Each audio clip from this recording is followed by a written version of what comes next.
Heyo, what's up, gamers? What is up, everybody? What's up? Welcome back to Studio Spicy on another Friday, another beautiful Friday. Come on, look at I don't know what the weather's like for you right now, but for me, it's quite nice. It's really setting the tone in a big way for the kind of day that we're about to have here on the channel. I'm joined by Arl. Arl, what's up? Hello. It's beautiful here in New York. So listen, you're basically close to the West End, and I'm on the East End. So everybody in between's got to be. I wouldn't say that I'm close to the West End. Colorado. I don't know if you've looked at a map recently, but I haven't. Has it changed? Yeah, we moved it. We moved it around a little bit. Like to keep you on your toes. Yeah, I haven't gotten to the post Pangea patch yet. So okay. Yeah, you got some catching up to do then. Oh, okay. I don't even remember where Colorado was pre-Pangea, so I'll be sure to take a look. Yeah, you'll have to check that out. But not right now, because we have some exciting streaming for you today. Whoa. Very exciting. Back with more gaming content. More tabletop design content. I'm trying to hit as many buzzwords as I can in one sentence. Yeah, that's what we're doing. We're back. We're rocking with Gacha-Pawn once again.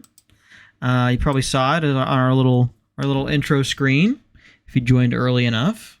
Thank you, by the way. Thank you all. Hey, by the way, haven't said it yet. Thank you all for being here. Thanks, everybody, for tuning in. I appreciate. I know there's a lot of ways you could spend a Friday afternoon. I appreciate you spending it here with me. I think we're gonna have a good time. I think you will be rewarded for your smart decision here shortly. Oh my God, are you giving everybody a car like Oprah at the end of the stream? You're not supposed to spoil it, dude. Oh, shoot. We talked about this. It's supposed to be a special surprise. But yes, everyone's getting a car. Everyone's getting a copy of Arcs. Everybody's getting. Do you want the sad reality of that our episode with Oprah that they don't tell you? Oh no! Well, do I? Sure, let's hear it. Well, it's not sad. It's not there's anything tragic about it. But what they don't tell you is that. Well, no, Oprah did buy technically anybody that wanted a car got a car. But say this while I'm getting into Tabletop Simulator. Okay. But you legally cannot pay the taxes of a car for another person. So, right. So Oprah was like, so Oprah was like, I'm paying for this $30,000 car for you, but per the state of Illinois, which I think is where her show was hosted, you still have to pay $6,000 in taxes. Right. Well, they could reject the gift, right? It's not like they're you can. You don't have to. You're not forced to pay it. Yeah, but it's imagine how exciting it is to think that you're getting a free car, and then it's a free car after $6,000 in taxes. Yeah, I mean that's a little bit of a bummer, but still, it's I don't know, $6,000 for a $30,000 car. That's I'm taking that. I'm taking that deal. I'm still not mad at Oprah for it. What's up, TJ? What's up, Brian? Good to see everybody turning up for our very exciting stream today. What do you guys say we kick things off with a little bit of Board Game Geek perusing? A little bit of what would you call this? What would you call what we do here on Board Game Geek, Carl? We peruse a little window shopping. A little window shopping. I like that. Why don't I go ahead and share screen? Okay. So you can see what's going on here. I'm also starting to feel the early stages of lag, so maybe I will spend some time closing out of a few applications. Why don't you keep us busy here for a second, Arl? Yeah, I'm already so excited. I see my two favorite things. I saw koalas and President Ulysses S. Grant. So we're eating good on Board Game Geek tonight. That's gaming. That's if there's two things that gamers love, it's those. It's Civil War presidents and Australian marsupials. Truly. You guys want to see? I did a little. Whoa! First of all, what's going on with my camera? Hello.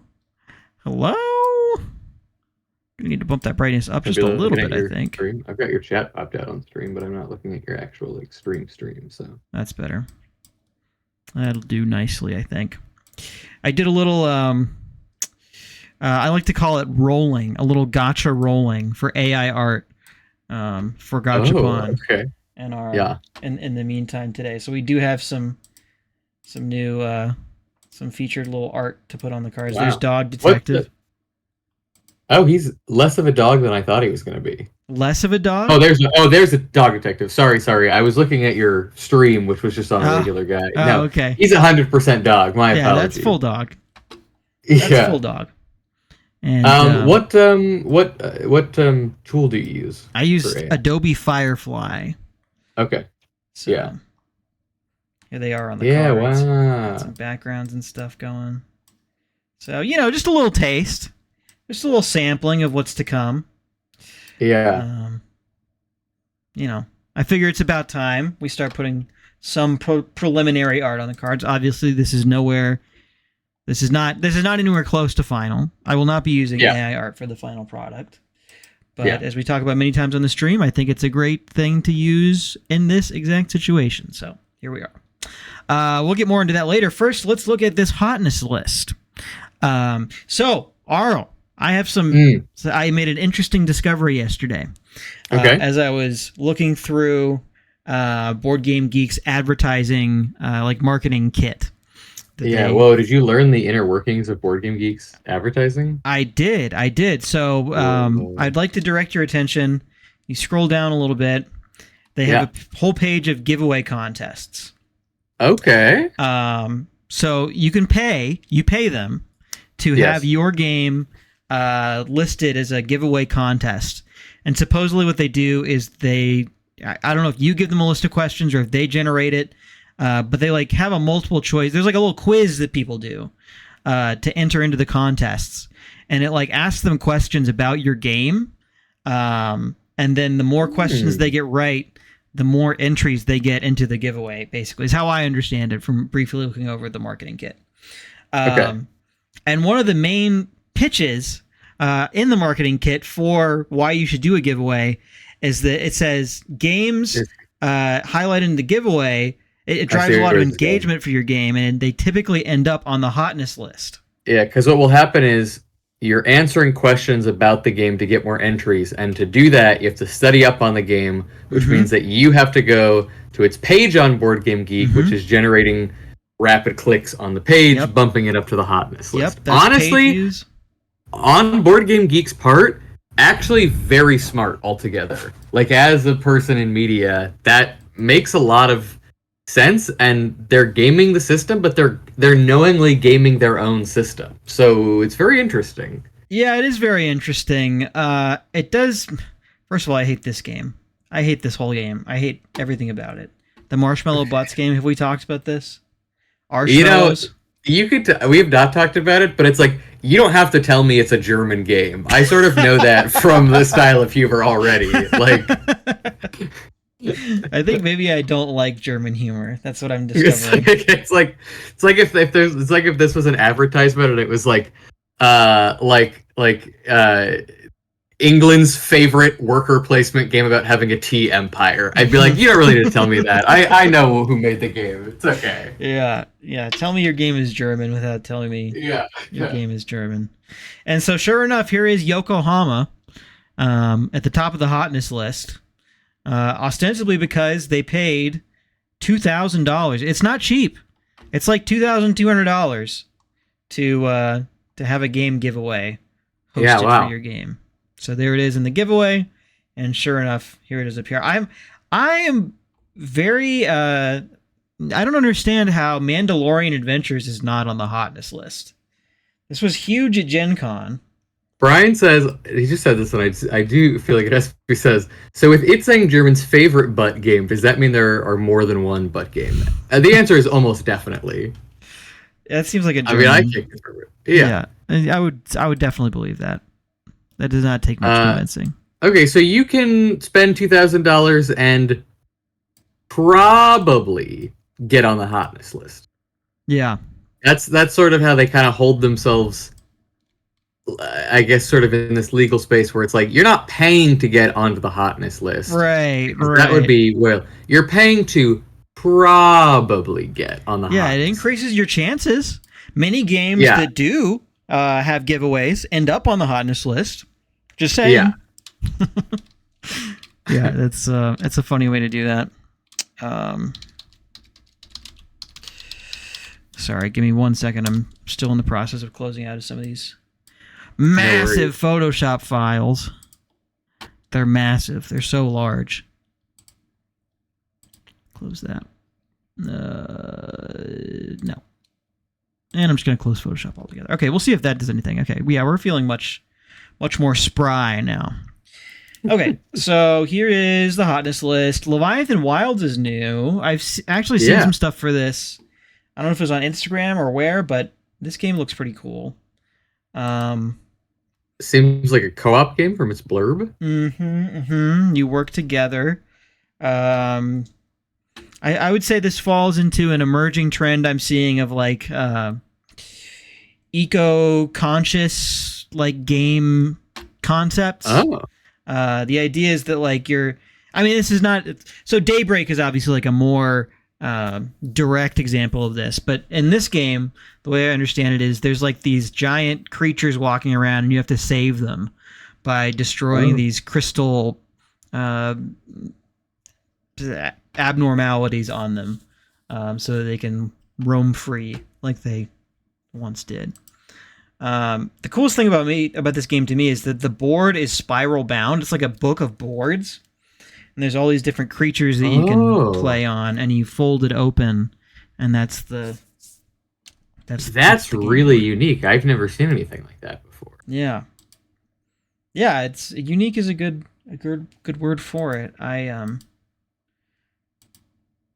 don't know. It seems not cheap. That's not the word I'm looking for, but I guess resourceful is maybe a better word. It's a good way to present this. If you want to have a bunch of different unique boards for your players to play on, but you don't want to include like a just massive brick of cardboard in there, do it in a book. It works. Yeah. I like it. I'm a fan. You got dice, you got cubes, you got a book. It's the whole 9 yards. You already know what you're doing here. You're moving around. Yeah. You do. It's worker placement. It's we know. Seems lightly pandemic inspired based on everything I'm seeing so far. Oh, perhaps. I was not picking up on that myself, but I'm not picking up on much of anything right now. So, and I'm not paying super close attention. I'm kind of trying to read chat at the same time, and I'll be real. Arshmallows is still sending me. I'm still pissed about Arshmallows. Wow, Brian's saying anytime I see playing time over 45 minutes, I'm more than likely out right away. Yeah. Honestly, I'm at kind of same. What are you gonna say? No, I'm kind of the same way. I prefer a shorter game. I think I can make it 60 minutes. I think if a game says it can be played in 60 minutes, I can do it. I'm like, if it's like an episode of like an HBO original, I can do like one TV episode's worth of a game, but I have a friend who has consistently now, which I always appreciate the invite, for like a year, invited me to their once a month Twilight Imperium game, and I have rejected every single time. And I will never be saying yes to it. But you appreciate the invite nonetheless. I do appreciate the invite. They're always looking for people to play Twilight Imperium, and they always seem to have a lot of fun sitting there for 4 to 6 hours and playing a board game. And it will not be me. Okay. Yeah. I'll tell you what it is for me. It's not even so much the time commitment of playing the game, although 4 to 6 hours is insane, and I don't think I could ever do that. But for me, it's more, I think about how long the game is going to take, and then I kind of have to tack on a second round of that for learning the game ahead of time. Almost like 2 extra rounds, because as long as the game takes to play, it almost certainly is going to take longer to learn. Especially if like you're learning it from scratch, just from the rule book. I think I'm much more inclined to play like an hour or even 2 hour game if there's either one, I already know how to play it, or 2, there's somebody there that's going to teach me how to play it. and I don't have to read the rules. That's why I think it's baffling that, there's so much presence in the board game industry. Obviously, everybody here knows that, and there's so much fight to like dethrone the like staple board games. You know what I mean? And still, some of the big ones have never come down and like taken that kind of everyman game spot. And so when I still see people be like, oh yeah, like board games, like I love Monopoly or I love Risk. I'm like, you love Monopoly and Risk? Like I don't even care about the fact that I've played so many board games. Like to me, like even when I was a kid and growing up, I was like, these games take forever and you get nowhere with them after an hour. Yeah. Yeah. Yeah, I don't know how I feel really about Monopoly and Risk or why they continue to be staples. I'll say this. I think they're not going to be staples much longer. I think probably the reason that up until now, that's like the two games that everybody knows how to play, Scrabble also, Sorry, stuff like that, is because like that's what's sold in Target and Walmart and whatever. And Target especially, I think, is really branching out in like the diversity of game offerings that they have recently. In like the past 5 or 10 years.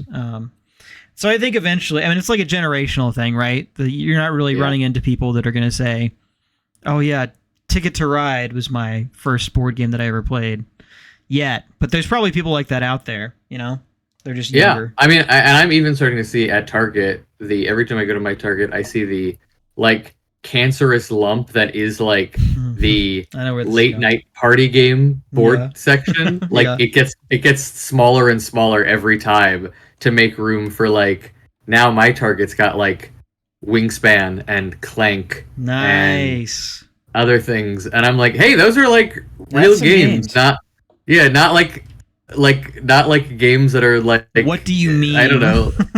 What do you mean? And like Dirty Secrets and like Office Romance or all these things. And I'm like, what do you even do in these boxes? Like, what do they contain? I can tell you almost exactly what they contain. It's all just Cards Against Humanity.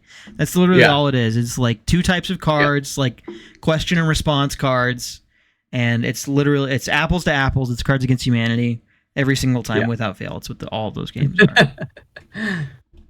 are. Yeah, pretty boring. And they're not even good either. Yeah. The humor in them is just like awful 99% of the time. It's so bad. Yeah. Not sure who it's for. Not sure who's buying those. My assumption is that they're almost exclusively purchased as gifts for like you're at Target, you're going to a birthday party and you don't really know you got to get something. So it's like this game. I know this guy's not in chat right now, so I'll say it. Mm-hmm. I have no idea what his name is. I don't remember, but when we were at Gamma, like 2 booths down from us, there was a guy who was trying to pitch his game to retailers, and it was like one of those games. And I was like, he was like, yeah, I'm here to like pitch my new games to retailers. Like I just got it, manufactured. I'm trying to see if I can sell it to a publisher or get it retailed. And I'm like, what's it called? And he goes, yeah, it's called Punish Me, Daddy. And I was like, that's okay. I'm fine. I don't need to be in this conversation anymore. I know what kind of game you're making. It's fine. Oh man, that's certainly something. I bet it's on Board Game Geek. Look it up. Should we look it up? Yeah, it's not inappropriate. It's not like a. Yep, there it is. Oh, Extreme Edition. Yep, there it is. It's literally. It looks like Cards Against Humanity. It does. It's just the same thing. Yeah. Wow, even the cards. I did not look at his copy of the game. I did not stop by his booth. Yeah. This is criminal. I feel like Cards Against Humanity has a lawsuit on their hands here. But that's just me. There's 3 types of... Okay, here we go. There are 3 card stacks: dares, twists, and punishments. First, draw a dare card. Next, draw a twist card. You must do both of these cards at the same time. If you do your combination successfully, you're safe. If you fail or refuse, you now have to draw a punishment card. Yeah. Okay, so we have answered who is buying these games at Target through looking at this game, Sam. It is sororities and fraternities that are under internal investigation for hazing. Yeah, okay. Guys, we gotta tone it down a little bit. Yeah. We gotta get... We're just gonna do Punish Me Daddy this year. We're just gonna play Punish Me Daddy this year, yeah. Yeah. Yeah. There he is, that's the guy. Is that the guy? Yeah. There's okay. Jake from Punish Me Daddy here. Yeah. Okay, well, cool. Hey, no flame to Jake. I hope everything goes well for him. Honestly, this seems like something I would see at Target. I'm not.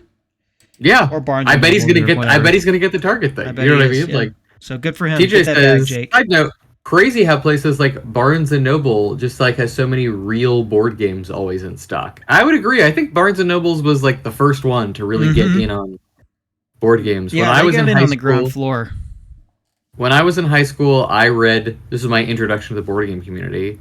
I read an article because I got super into horror movies in high school. I kind of had like a horror persona, and then I was like, "Do horror board games exist?" And then the internet was like, "Yeah, like of course they do. Betrayal at House on Hill, Arkham Horror, Mansions of Madness, Fury of Dracula, Dead of Winter. Is that the Dead Winter? The sure, I don't know, but seems right. Yeah, I mean, all of those games, I was like, where can I buy these things from? And my local Barnes & Nobles was the one that had all those copies of the game. I actually don't... Well, I think that Arkham Horror is a very good game, and Mansions of Madness can be good at times, but like none of those are actually like exceptional games, but that was my like first introduction into like the world of board games, and I could not have done it without Barnes & Nobles. Yeah.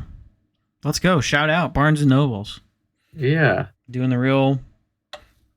God's work in the board game community. It does seem like they're very open to like smaller games coming in. My understanding is that Barnes & Noble is like commonly the kind of the foot in the door into the big box retail space for board game companies. You go Barnes & Noble first, and then you can get into Target and Walmart and whatever afterwards. And if you're a Barnes & Noble's member, they're like, they give you like some nice like email coupons a couple times a year, and they actually apply to board games. So it's like, wow. Listen, yeah, 35% off a book might not be that much, but 35% off a $80 board game is actually getting you places. That's substantial. That's very nice. Yeah, they did a good job of pivoting away from the book market, which is maybe slowing down a little bit. I'm sure people still buy books and stuff. I know people do. I have friends that are really into books. It's back up now because of Book Talk, the TikTok book market. Yeah. But it was going way down. So, but now it's back up a little. Yeah, the clearance rack, TJ. Yeah, the clearance rack does go hard at Barnes & Noble. Yep, that's real. That's real for sure. I've played some. Yeah, let's keep looking. Yeah, we know. Enough glazing up Barnes & Noble. Let's look at. Let's do a couple crowdfund countdowns, and then let's get into. Oh, I forgot to tell you, Arl. I think Will's going to join us for Tabletop Simulator today. Let's do it. That's so exciting. A 3-player game. Yeah, we're going to get to try it with 3 players. But first, let's have a look at Koala Rescue, why don't we? Only 1,008% funded. 1,000%? Is this going to be like a print and play? No, it's... No. Oh, yeah, maybe. That's a very small goal. And a very specific goal. Yeah, I wonder what's going on there. I would like $1,310. The game is $6, so I kind of wonder what the... It's just got to be a print and play game. Yeah, Print at Home Games brought to you by Rory Muldoon and Matthew Dunstan on the right side. Okay, there we go. Should we watch the video? We love a good video. Yeah. They're from Oxford, UK, so hopefully we get some good British accents going.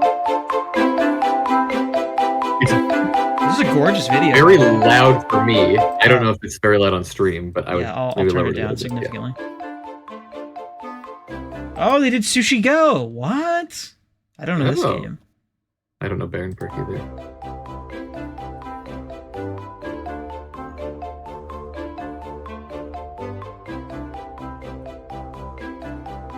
Take on the role of a koala conservationalist.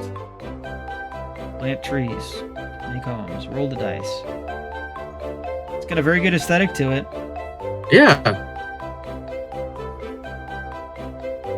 It's a roll and write game, I suppose. I think that's what this is. How do you feel about roll and write games, Arl? I think, only played 1 or 2, and I cannot remember the name of them, but they were fun. They were fine. Yeah. My problem with roll and write games is that the boards look like this. A sheet of 8x11 paper? No, it's just like so specific, you know? You almost lose any thematic immersion. Because it's like, I'm not looking at a board, a koala conservation zoo shelter or whatever. I'm looking at a board designed to play a game on. And I'm you need to make sure that your pen can actually stick out on the board. So yeah. So I don't love that, but I know there's people that do like them, so I'm not going to hate on it. The designers very well tenured. What do you say? Is that the proper word to use here? Sushi Go. Yeah. He's got an impressive resume, is what I'm trying to say. The design looks nice. I love the font choice. Yeah, the art's really cute. Choice. Love the art. Yeah. Yeah. I'll say, let's scroll back up to the top. $13,000 is kind of a crazy amount to make off of a print at home roll and write game, you know? Yeah. If we're just talking purely in terms of profit margins here, this has got to be at the top end of all of the Kickstarter campaigns we've looked at ever. Oh, yeah. Yeah. So, I mean, I can't imagine that even, hiring an artist, like time is money, like spending time, getting friends and family to play test this game and make sure it makes sense. I can't imagine that this was more than like, $1,000 to $2,000 of total effort. And you can only make more money from here. Yeah. There's no higher costs. So. Yep. Very smart on their end. Yeah, much to consider. I mean, in a lot of ways, this is similar to what Play Games does every Christmas, every holiday season. We do a special release print and play game. That's only print and play. Usually do like a full release of it later next year. But yeah, they found a market. Kickstarter's going very well for them. 2,000 backers, 38 hours to go. Yeah, I like it. That's a smart business move. Excuse me, smart business move right there. Yeah. So that's Koala Rescue. I don't want to look at the Ulysses S. Grant game, Arl. I don't want to look at it. Is that okay with you? I don't want to look at the Ulysses. Okay, I know he's your favorite. I know it's one of our two favorite gamer things. I do want to look at So You've Been Cursed. Okay. And I don't want to look at Lewd Dungeon Adventures. You don't want to look at this? Very clear on that. I saw this actually as I was pre-watching the crowdfunding countdown a few days ago. It's like a couples game. So we already know where that's going, I think. I see. Yes, I understand. Yeah. Not the shelves of Target. Certainly not there. This I feel like I've seen a lot of stuff for this on Instagram. I guess I'm a big Instagram guy now. Yeah. But So You've Been Cursed. Anything about AI artwork? No, we're good. We're clean. It look like AI artwork. No, it doesn't. I was just... Sometimes you just gotta check, No, I understand. So, we've been cursed. And as a cursed wizard, you're trying to find the cure by gathering ingredients. How's the volume on this one for you? And mix the potions listed in It's a little loud. It could be lowered a tad bit. But your opponent is a monster running around at night, terrorizing the villagers, and what's worse, eating them. So, I think this is stock footage. I know it's stock footage. Two players can play against one Brian just looked at this and said, 0 to 2 players. In either of the asymmetric roles, or Interesting. can have the two bots play one another, which could be ideal for learning the game's mechanism. There it is, Brian. 2 bots can play one another.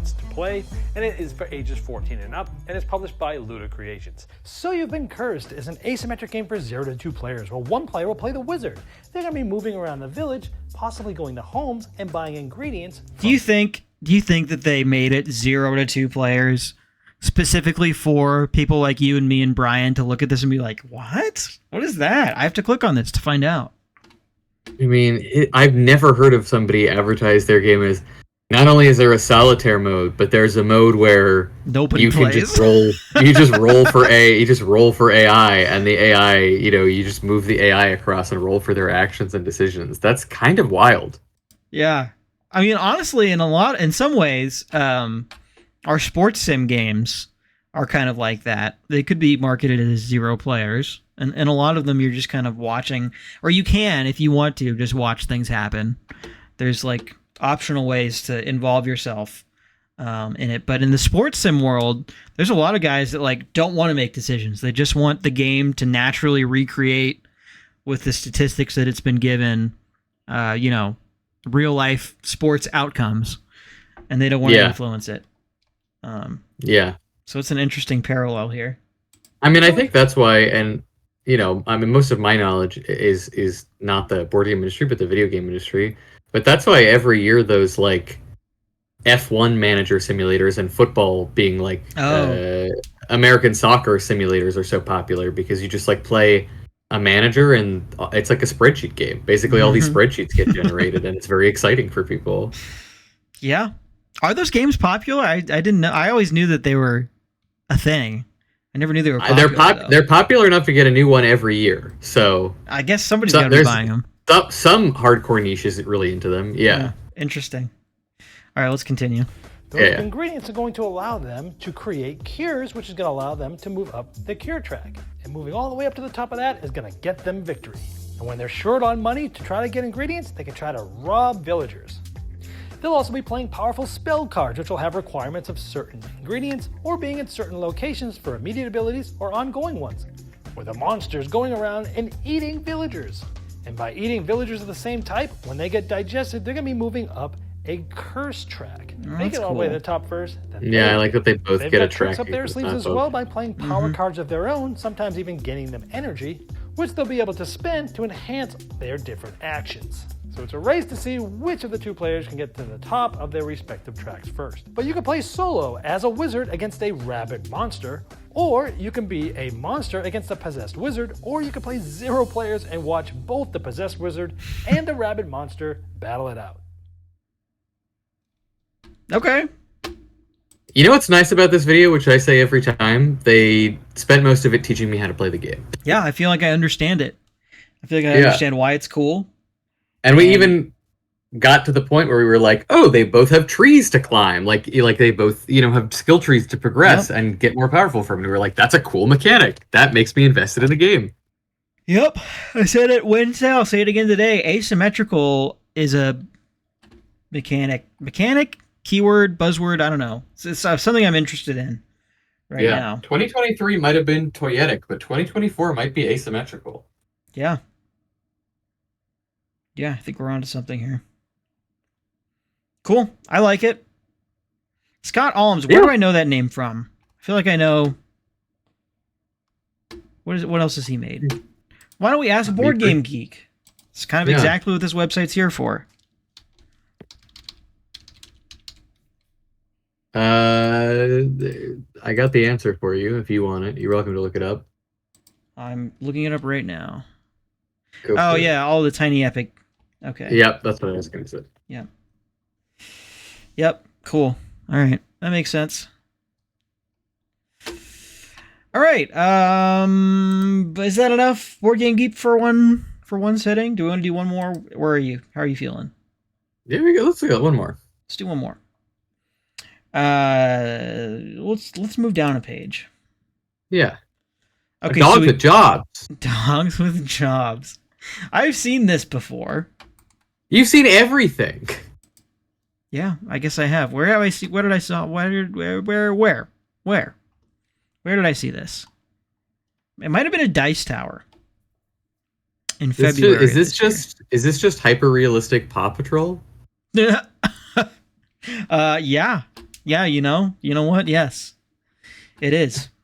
I was struck when I saw this the first time by the design, not the game design, the graphic design. I can't tell if I like it or not. I think I like it. It's very minimal, but also very modern. Very demure, very mindful. Yeah, very mindful. Very modern. Very minimal. I think what's throwing me about it is that it's not maybe the design choice that I would have made for a game like this. I also don't know that it goes super well with like the illustrative style of the dogs. Let's watch the video, see if you agree with me. That's very loud. So that's very loud. Yep. Wait.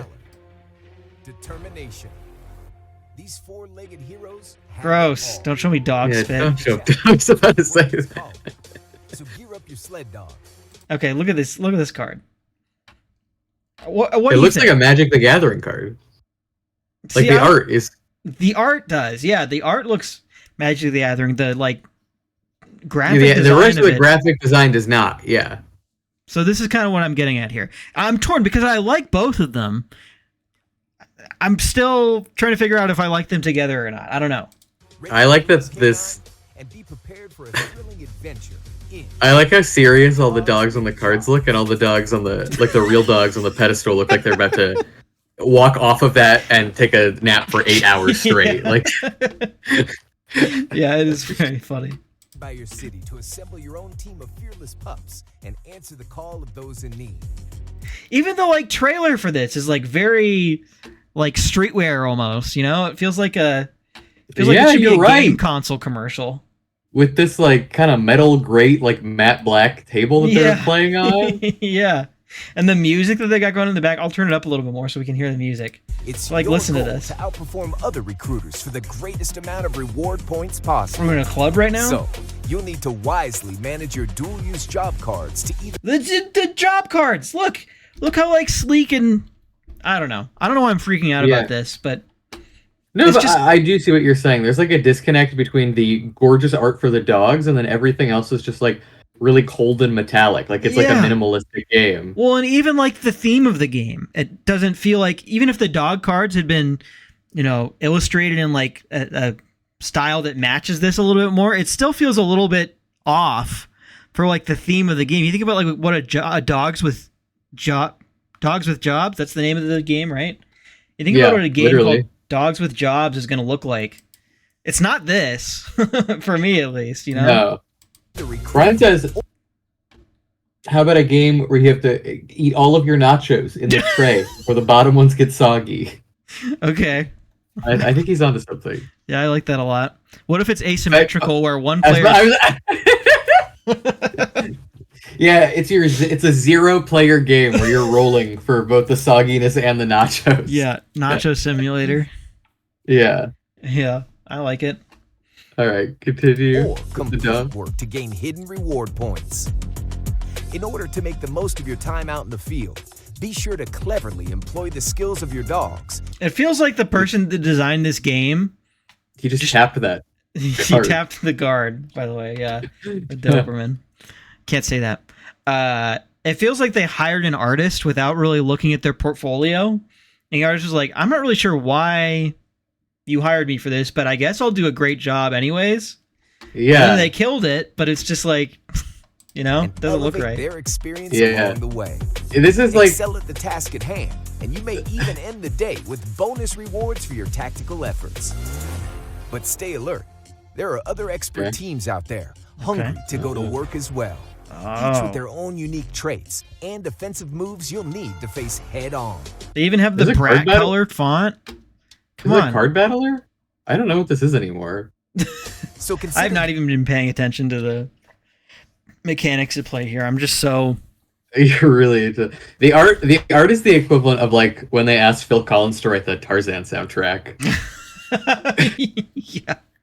Yeah, exactly. It rocks, but it's just like better actions. It's really upgrading your city's best way to do this, or enlisting fresh recruits with the Odd Jobs expansion.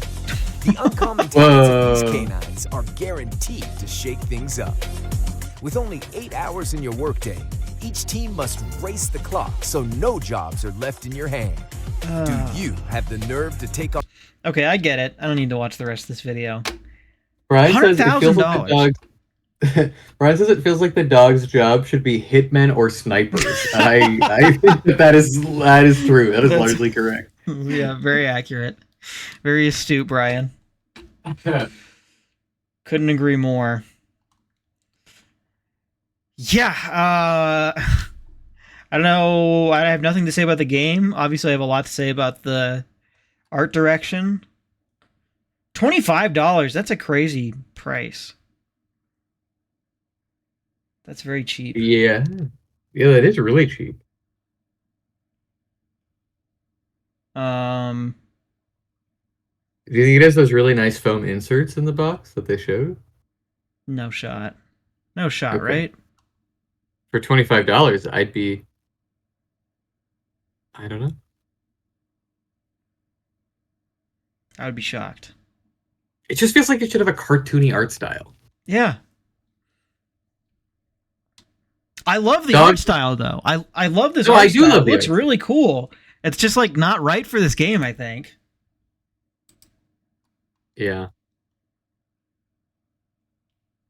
Yeah. Okay, well, that's Dog with Jobs. Tell you what, Arl, this will make for a great snip together reel at some point. I feel like this is a nice little conversation we've been having here. I agree. All right, well, that's Dogs Then with Jobs. we're gonna get brutally attacked online for criticizing dogs with jobs. Your whole empire is gonna come tumbling down. You don't get it. It's the perfect art style. My dog loves tech wear. He's always dripped out.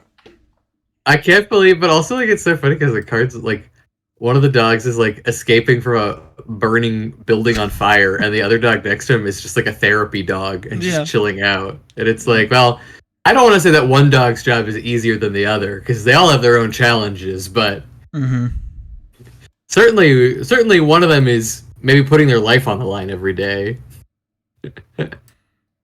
Certainly. All right, well, I think that's going to wrap up our time here on Board Game Geek. I'm actually going to run to the bathroom real quick. Sorry to do this to you guys. I'm usually better about this, but I'll be right back, and then we're going to get right into some Tabletop Simulator. I'll give Will a call, and we'll start gaming. So if you want to hold down the fort here for a second, Arl, I will be back momentarily. I'll look at some more stuff about dogs with jobs. Dogs with jobs feels like it should be like an Amazon Prime show, like a documentary about real dogs with jobs.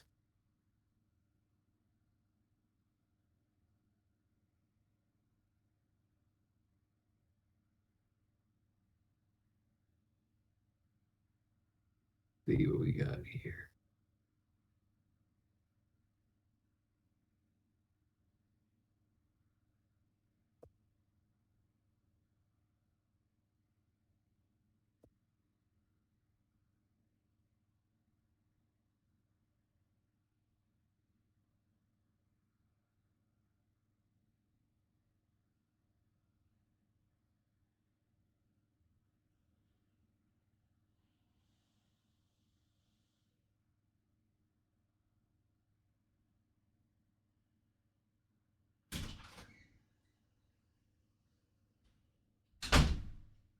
Dogs with jobs.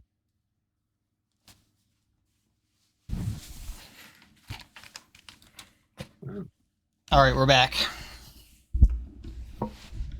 It's just talking more about dogs with jobs. Dogs with jobs. I was looking at things. I've never seen this before. Well, I think I have seen it before, but I don't see it very often. One of the things on their Kickstarter is a like $5 deposit for retailers to be the first on the list to get reached out to. Mm-hmm. Yeah. I feel like I've seen that before. Yeah. It's a good idea. Yeah, it is a good idea. All right. Man, now I want to talk about retailers. You're about to send me on a whole tangent here. but we don't have What are time. you gonna say? We're not doing that today. Well, I don't know. Okay, fine. I'll briefly touch on it. How do you feel like? I feel like there's been a shift in recent years with how friendly local game stores stock their shelves. In the sense that it's not all through distributors these days. There's a lot of stuff like this where it's like, I've been into game stores where the guy behind the counter will just be like browsing Kickstarter all day, basically, looking for projects like that have like a retailer pledge available, and like watching videos and trying to figure out if this is a cool game or not. And then like taking bets basically on whether they think this game is going to be popular or not. And then ordering the popular ones and trying to be like ahead of the curve that way, and not waiting for the distributor to be able to get them their copies. Anyways, I wonder if we're going to see more of that in the future. Well, there is a lot of, what I notice now with like people backing things through Kickstarter, especially as a retailer, is, I mean, essentially there's a lot of like judging a game by its cover. Because you don't get to play the game, unless you're like at Gen Con or Origins or Gamma, and you're like deliberately like tracking down this person that made a game so you can play it to see if you want it at a board game, or vice versa. I know a lot of people that make board games that track down major retailers to have them try to play their game so they want it on their shelves. But it's like there's so many games coming from all over that it's like hard to see what's going to be a good fit or a bad fit for your store. Yeah. So yeah, TJ's kind of popping off in chat here talking about, I guess, do you work at a game store, TJ? Is that what's going on here? Is that how you know all this stuff, or you just frequent them, or what's the setup here? Because this is exactly what I'm talking about. Seems like this is definitely a thing that's going on a lot. But yeah, I don't know.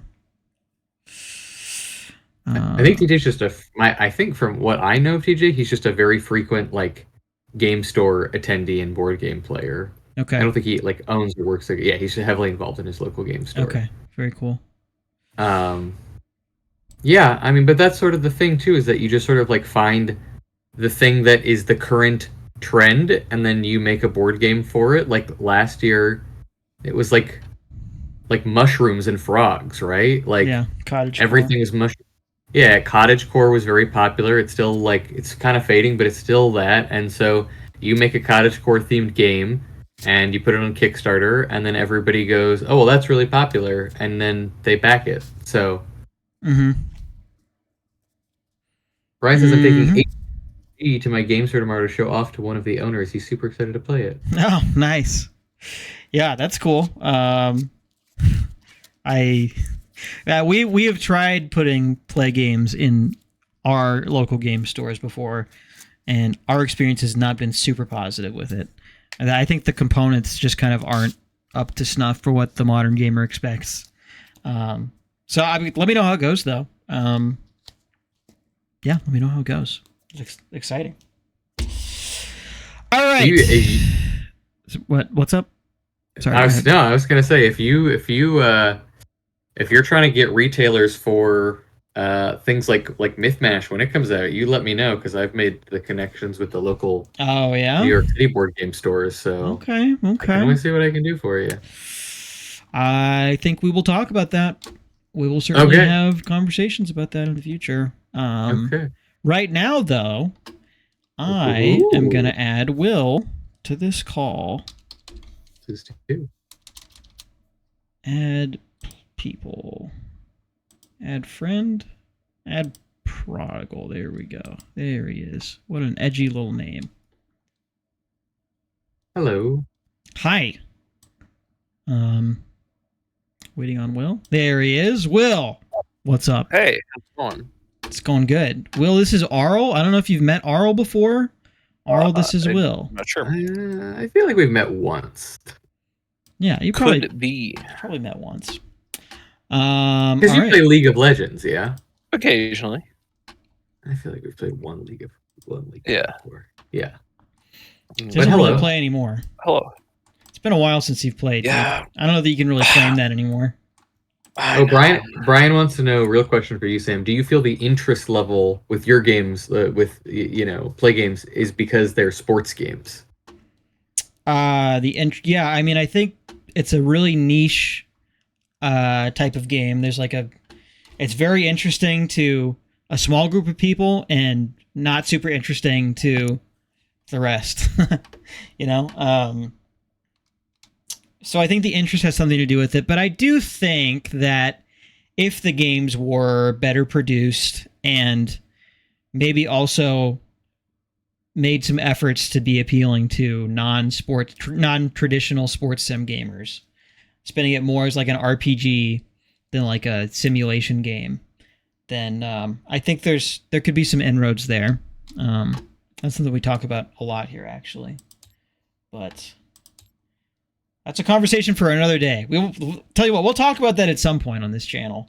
We will get into that eventually, but I feel like that one that we played like a week ago. I play that even though I don't really care about football. Oh, Draft Duel? Yeah, yeah. So that's a that's kind of, I feel like if you're going to get people into sports games, it's got to be game first, sport second, and that's definitely the case with Draft Duel. Yeah. So, yeah, no, the sim games are like very clearly heavy sims though. And I think you might not be as big of a fan of those. I don't know. Actually, it's like hard to get somebody to try it for the first time, to even find out if they're gonna like it or not, because there is kind of a big learning curve. But, anyways, let me get you in here. Will, sent you a quick little invite there. Got to load some stuff in here. We're playing another new game today, Will. This is called Gacha-Pawn. Also, Steve is here, and hello, friends. Happy Friday. Steve, AFR Steve, everybody. Steve in the building. What's up, Steve? Thanks for tuning in. Happy Friday. It's the Freaky Weeky. I'm excited. Can't wait. Will and I are about to go skedaddle here after this stream to a little birthday gathering. So we really... In fact, not even just one birthday gathering. That's right. Multiple birthday gatherings, all packaged together. Yeah. And one evening of fun. So, pretty exciting. You're going to have to give me 1 second here to load in all of my assets. Okay. As I did make a few updates since the last time we played this. Briefly explaining what's going on here, Will, before we get into it. We are running around the streets of Akihabara collecting capsule toys from Gacha-Pawn machines. And DJ's immediately outing you and says, "Don't forget to shuffle." Steve says, "Birthday the Gathering," which is a great joke. Thank you, Steve. Yeah, that's very funny. Steve just doesn't miss. He's got the best jokes. Love a good Steve joke. What was the one joke that he made a while ago that I couldn't even mention on stream? You remember this? No, what are you talking about? With Steve? Yeah, I said something about like, never mind. Okay, cool. Good talk. Nice, Good talk. Dude.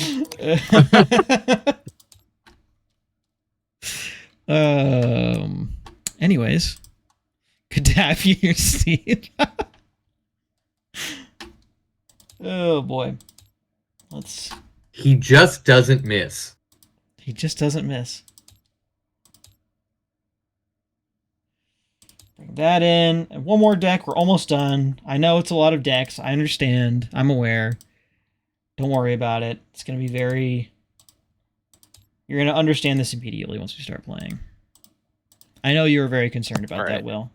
I know it usually takes you a long time to pick up on games like this, but I'm here to tell you, fret not. Not really. All right. Oh, Steve knows what you're talking about. He said when when the game was about making instruments, and he said it was like Pillars of the Earth, but 10 times more fiddly. Yeah, that's got it. Yeah, that's definitely it.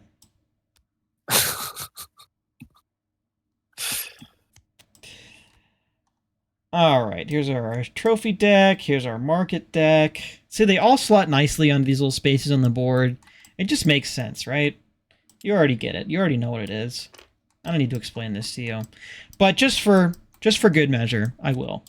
So these are... Okay, so we're buying, we're rolling for, and then subsequently selling capsule toys from capsule machines. Okay. The end goal is that you're going to sell these capsule toys to make money to buy like actual nerd goodies. These are the trophy cards over here.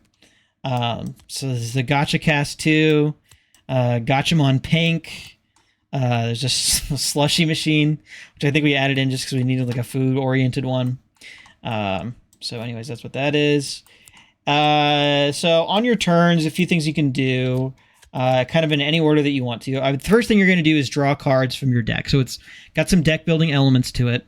You're going to draw a fresh hand of 7 cards from your deck. You don't start with any cards. So on your first few turns, on your first turn, you won't have any cards. You're just going to purely be rolling for toys that are going to go into your deck on your next turn. And then on your second and third turn even, you probably won't even have 5 cards in your deck. So you can just kind of draw your whole deck.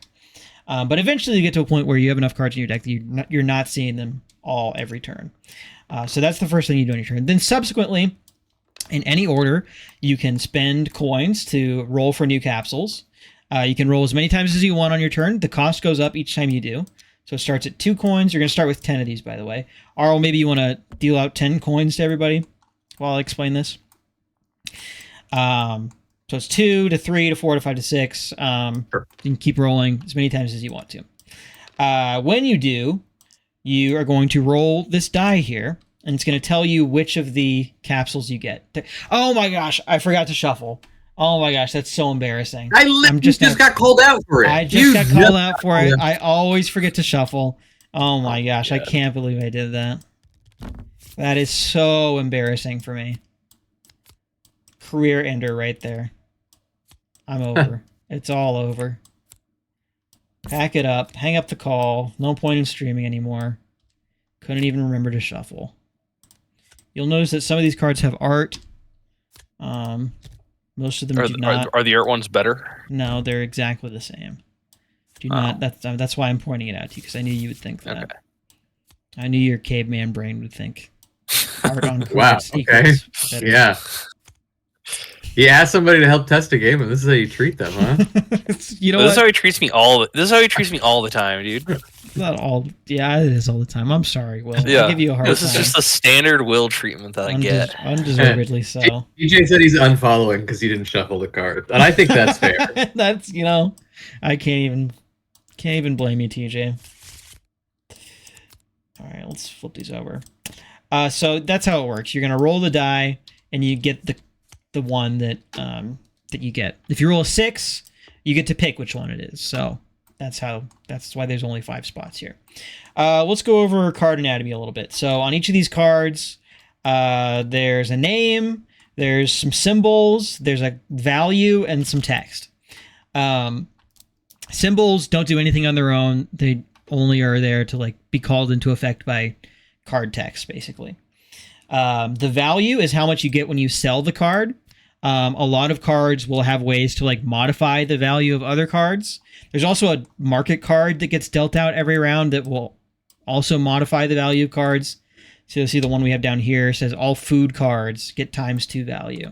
So if you have vending machine or bunny float in your hand, now might be a good time to sell that. Just saying. And then there's the card text. So you use the card text. You can use the card text without selling the card. And you can sell the card even after having used its card text. So you're going to have 5 cards in front of you every turn. Usually, there's no reason not to use all of the card text.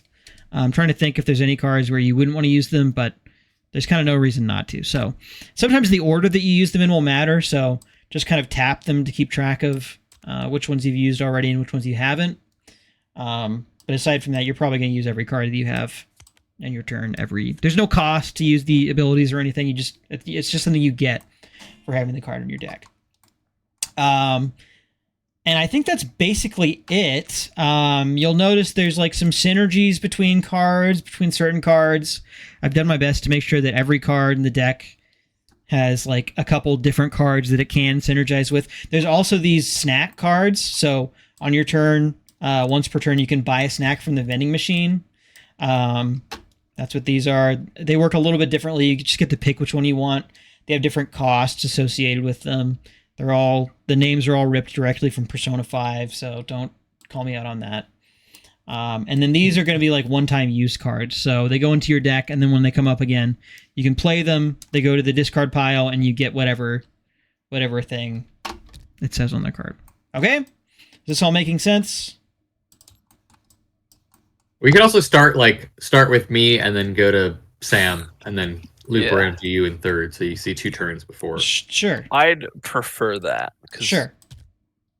You're going to figure it out real quick. Okay, sounds good. Okay, so yeah. Why don't you start then, Arl, and we'll take it from there.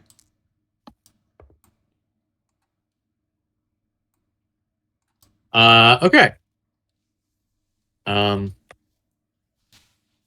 Basically, the only thing to do here is to roll. Is to roll and get some things. Yep. Question for you, Sam. Okay. Unrelated. This is a question for you. How do you feel about gimmicky rules about who starts first in games? It's fine. Okay. They're fine. Why, you have a good one for me? No, I think anything just fits the theme. You know what I mean? Like for Gacha-Pawn, it'd probably be like in a standard game, whoever got something from a gacha machine goes first, But I'm just always curious because I always think they're so funny when I see them. Whoever has the most anime figures. Yeah, and then there's always somebody in the group that's like, oh, I hate these stupid. That's kind of where I am on it, honestly. I don't hate them so much, but I never find them funny or cute, really. It's always just like a means to an end for me, Yeah. I especially hate it. I especially hate it if you're going to play multiple rounds of the game and the person that won the last game doesn't go first or last, depending on what is better for that specific game, When the people that you're playing with no, we have to use the rule, and the same person that had the most anime figures last time is still the same person, and they're going to go first again. Yeah. I feel like the one that comes to my mind is the Cards Against Humanity rule. What is that one? That's whoever pooped last. Is that? I'm not kidding. That's in I believe it without hesitation. You don't need to convince me of anything. That just sounds right. Yo, Dog Detective, let's go. I heard that this is a better card because it's got art on it, so I'm really excited. I don't know who told you that, but I have heard that as well. They're misleading you. It's not the case. I feel like one point for each other person in play.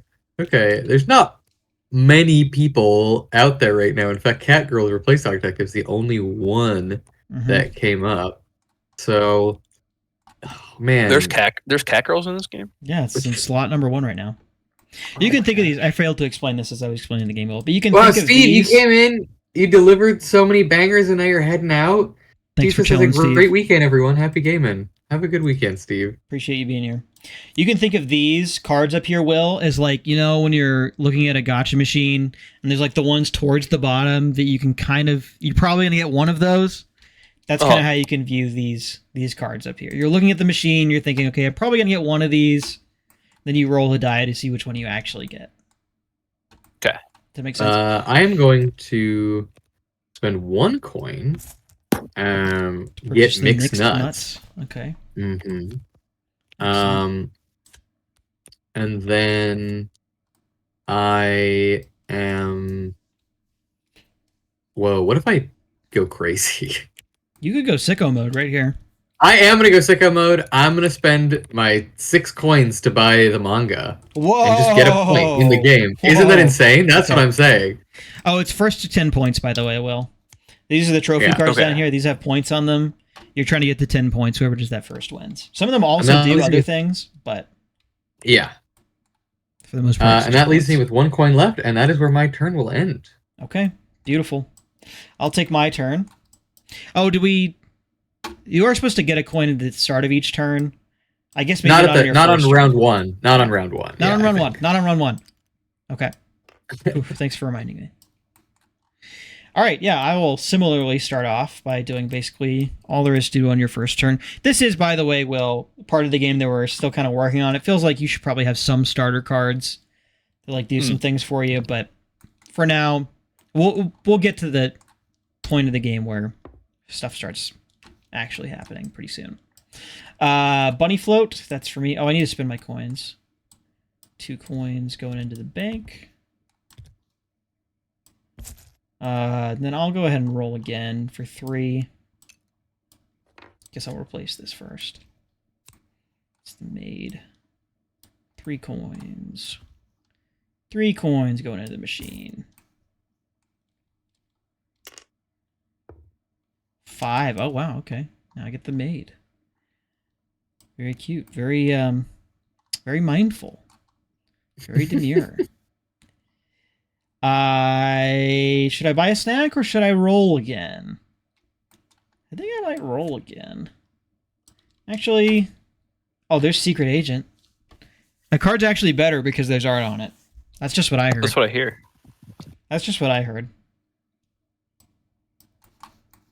What do these cards do for me? We have each other animal card in play.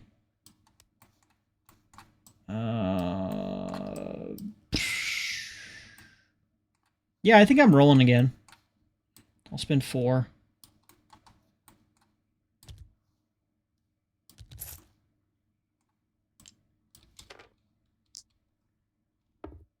Five again. Did I roll 3 5s in a row? I think I did. You did, yeah. That's nuts. What are the chances? Sam's card loading right now. Yep. I am cheating. Card maxing. Yep. All right, your turn, Will. All right. So I'm gathering. So I'm paying 2, right, to roll. Yes. That's kind of the vibe. Yep. Yep. Always starts. Seems like at there's 2. not really much to do other than nothing that. else to do. Nope. You can press R, by the way, to roll when you're. Well, what if I don't want it? Yeah, it is kind of more fun to just shake it, I guess. Yeah. Will got his cat girl. His dreams are coming true. Yeah. That's okay. What is this? And the lucky cat card, is that also a Gacha-Pawn thing, or is that a yeah, it's gonna be one of these things. Yeah. Oh, sorry, One of Will. these cards. Wait, who's moving me around? I moved you so that your spot isn't directly on top of the table there. I guess I will. I will go again.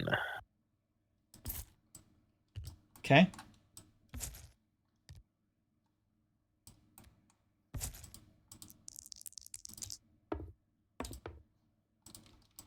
One I'll again. stop doing this. Or a cycling bin. Perfect for you.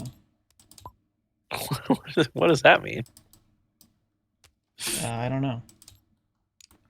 It just kind of came to mind, and I said it. And sounds like I don't bullying. really know. It does sound like bullying. All right, I'll do one more. I'm just gonna follow Sam's lead and probably roll a 1 again, presumably. Yeah, probably. Just to copy him. Yeah, 1's the worst number actually, so 5 is the best.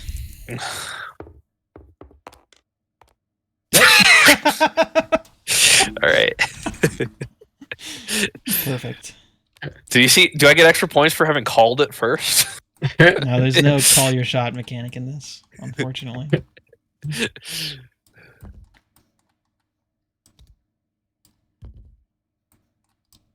Man, that would have been a fun thing for one of the victory point cards, though, where it's like you can bet what number you're gonna roll, and if you get it right, you Get an extra victory point. or you get the money that you bet. Okay. Well, we do have one roll for it. Just have a casino in the game. Yeah. You could go to the casino. It's a pachinko parlor. Yeah. All right, cool. Well, that probably concludes your turn, I imagine. So now it's time to start doing real turns. Arl, take it away. Oh, you moved yourself down. Okay, well, I get my coin.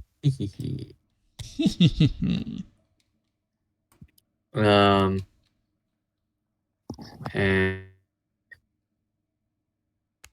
mixed nuts. I've also got, if I'm being honest with you, a little bit of regret, but that's life. About buying the manga. Yeah. Yeah. Well, I wanted to do it, and I did it. So. Yep.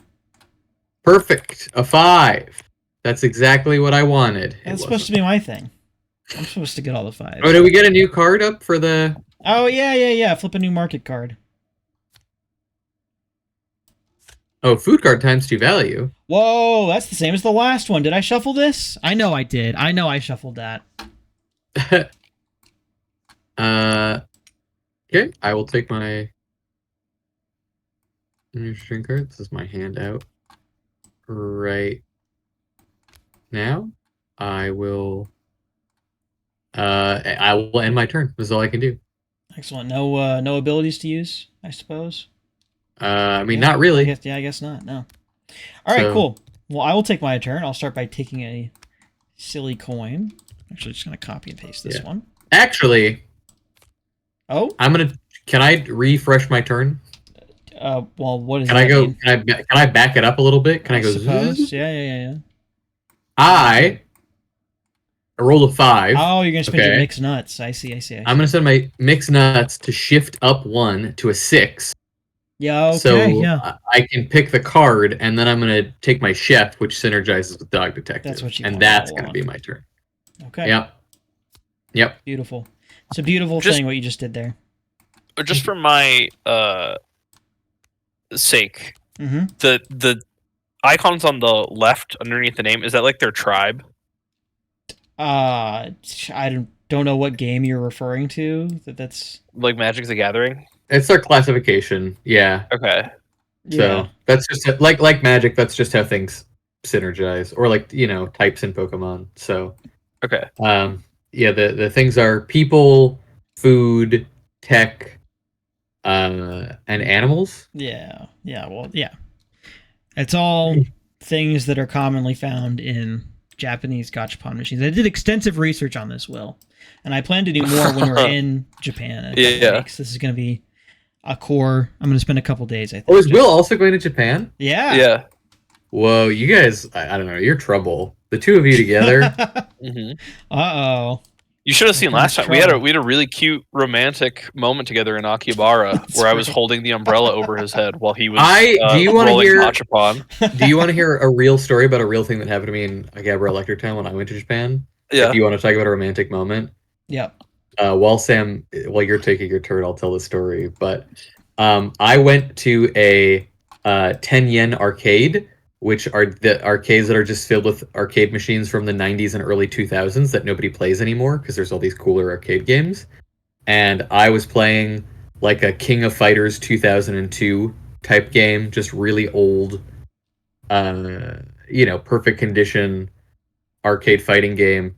And it was so bad because I don't know what any of the buttons do, and obviously everything's in Japanese, so nothing is helping me play this game that's on the arcade cabinet itself. And there's a guy next to me smoking a cigarette and playing this game like it is the easiest thing in the world. And just round after round, like flawless victories, just clearing these enemies, like clearly a professional fighting game player having some fun. And at a certain point, he looks over at me and he sees me getting just absolutely dominated at this game. And he takes, while his game's still going, right? He's still playing. He's like on round 8 or whatever. He takes his hands off of the machine and he puts them on top of my hands. So his left hand is over my hand, which is on the joystick, and his right hand is like over my hand, which is pushing the buttons. And he's teaching me, he's not speaking to me at all, still smoking a cigarette, teaching me how to do combos with this character. And the entire time, the only thing that I can do is look over at his screen and watch his character, now not moving, get the shit kicked out of it by the AI on the final round of the game. And I'm like, I'm costing this dude his game right now because he's trying to be really nice to an American and teach me how to play this game. And he just keeps moving my hands around and pushing these buttons and teaching me how to do a combo. And as soon as he sees that I'm able to do it on his own with a fraction of his health bar left, like in the second round of the level that he's on, he just puts his hands back to his thing and just decimates and wins the final machine and leaves. And it's a real thing that happened to me in Japan, and this moment will stay with me for the rest of my life. Yep, that sounds about right. I hope the two of you do that. Okay. Oh, we will. Yeah. I can feel it. It's gonna happen. Look at this, Arl. Now I have a dog detective. Whoa. Here's the thing. I was really enjoying being the person that had the card with card art, and now you have 2 cards with card art, and I don't really appreciate that. Yeah, I've kind of one up to you a little bit here, haven't I? Yeah. I'm sorry about that. Didn't mean to do it like that. But anyways, I sold my bunny float, and my maid was giving it ×2 value, and then the market was giving it ×2 value, so I sold it for 4. In case you were wondering how I just spent my turn there. That was my turn. And that's it. That's all I'm gonna do. Your turn, Will. All right. So I take a coin. Yes. Right. Yes. Correct. All right. And then this has 2 times value right now because of the market card. That's correct. Yes. Yep. So I can get 6 coins for this bad boy. You sure can. All right. Well, I think I'll do that. That feels There you pretty feels pretty worth to me. Feels like a good way to be. Is it worth? Have I made moves? I think it's a good move. That's a good move. Okay. That's what I would do. All right. Well, then I will also then roll for some things. Oh, can someone put a thing in Sure. slot number 1 so I can figure out how I want to cheat? Mm-hmm. All right. Oh, it's I'll Chef, roll another one of Arl's favorites. I'll roll a 3 real quick.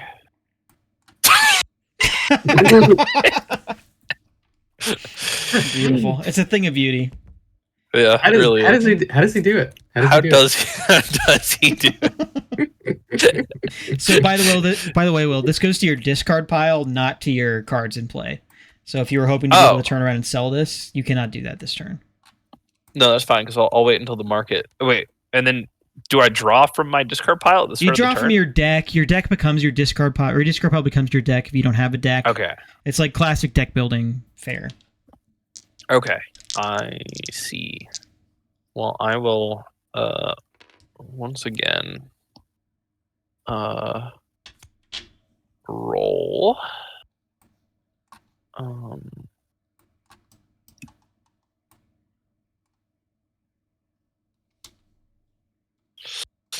roll a 2 real quick, I think. Sounds good.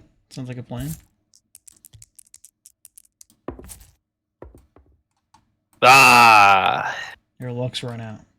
Yeah, I guess so. What happens if you roll a 6? You get to pick which one you want. Oh. Yeah. I see. Oh. Hold on. I zoomed in too much. Oh, okay. So wait, this goes into a discard pile? Yep, it goes into your discard pile. Yep. Okay. And then do these just stay in front of me? What's the deal? Yeah. So, I mean, these are your cards in play. You can use their abilities if you want. So you could use Recycling Bin to put one of the cards that you just bought into play, or I guess into your hand. We're changing it so that there's no more hand. It's just cards in play. But yeah, if you don't, these are available to sell if you want to sell them. They're available to use their abilities if you want to use their abilities. But otherwise, if you don't sell them, they're just going to go to your discard pile at the end of your turn. All right. Well, I think I'm ending my turn. Perfect. So you are just going to redraw these same cards at the start of your next turn. Okay. And you just draw 5 each time? You draw 5, from the top of your deck each time. All right. Eventually, we'll get to a point where you have more than 5 cards in your deck, and it starts to make a little more sense what's going on. Arl, take us away. All right. Well, I am going to get my coin, my allowance. Mm-hmm. And then you gotta sell something, dude. You got no money. Let me live my life. Oh wait, we got a different market card now, right? Yes, we do. Right. Yeah. Somebody else want to? I see all your hands fighting over it right now. Somebody else can do it. Wow, lots of food-based market cards so far. Oh. Yeah, very interesting. Almost makes me believe that somebody didn't show. Okay, dude, you don't like it? We'll put it back in. I'll shuffle the deck since you guys don't believe me. There we go. Oh, just all cards. Interesting. The second you shuffle, we don't get a food-based card. It's kind of funny how that coincidence. Works. It's entirely coincidence. Okay, well, I collect 1 coin for each other little guy in play. Oh, yeah. And I do have a chef in play. So yes, chef. I will take my coin. Yes, chef. And I have a 33% chance of getting another human card, so I will spend my 2 coins and take a nice roll of the die. I think it's actually much higher than that, because 6 would also get you. That's true. You have a 50% chance. Well, it failed. So dang. Sorry, dude. I should have done a will roll. Yeah, if only you had Will's luck. Yeah. Well, that's my turn. You know what's interesting about a 3-player game, Arl, is that we're finally at a place where we can start doing some of the funny things that we talked about the first time we played this, because I do want that energy drink that you have. And so I could potentially cook up a bit of a trade proposal for you here. Oh, yeah. Okay. So maybe you should leave your cards out until the start of... Until it's my turn? Yeah. Yeah. I guess you only have 3 cards. It doesn't really matter either way, so yeah. Yeah. It's not getting lost in my deck anywhere, but... Okay, so... this is interesting. What do you want for Dog Detective? First, let me take my coin for my allowance. I know you like Dog Detective. Yeah, I mean... Wait, you want my Dog Detective? Or you want my energy drink, right? Well, I kind of like both of them. I'm not giving you my Dog Detective. All right, how about this? I'll trade you Dog Detective for Chef and energy drink. Sure. Okay. It has art on it. Yeah. It's better. It must. This is a very worth trade. Yeah. Cool. Sure. I'll do that. I'm actually just trying to collect all the Dog Detectives. So. They do kind of work well with each other. I've got a different win condition than everybody else. Yeah. So. Yeah. All right. So this is what I've got in front of me here. I think... How will I do this? How would I like to do this? What's going on with the market card? All cards get +2. Okay, well, let's start the turn off by rolling. Where's the pink? Here's the pink die. You know what? I'm going to shake it like Will does. It's going to be a 6. Dang it. Okay, I get recycling bin. I already have one of those. You don't cut the sauce like I do, dude. Yeah. I got to figure out how you're doing this so that I can also cheat.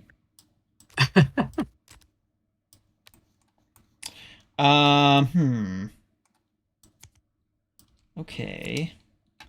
I need to make... Oh, I gotta get Bunny Float. I have to get Bunny Float. I mean, your food meta is kind of crazy right now. Yeah. I think I want Bunny Float even more than I want Lucky Cat.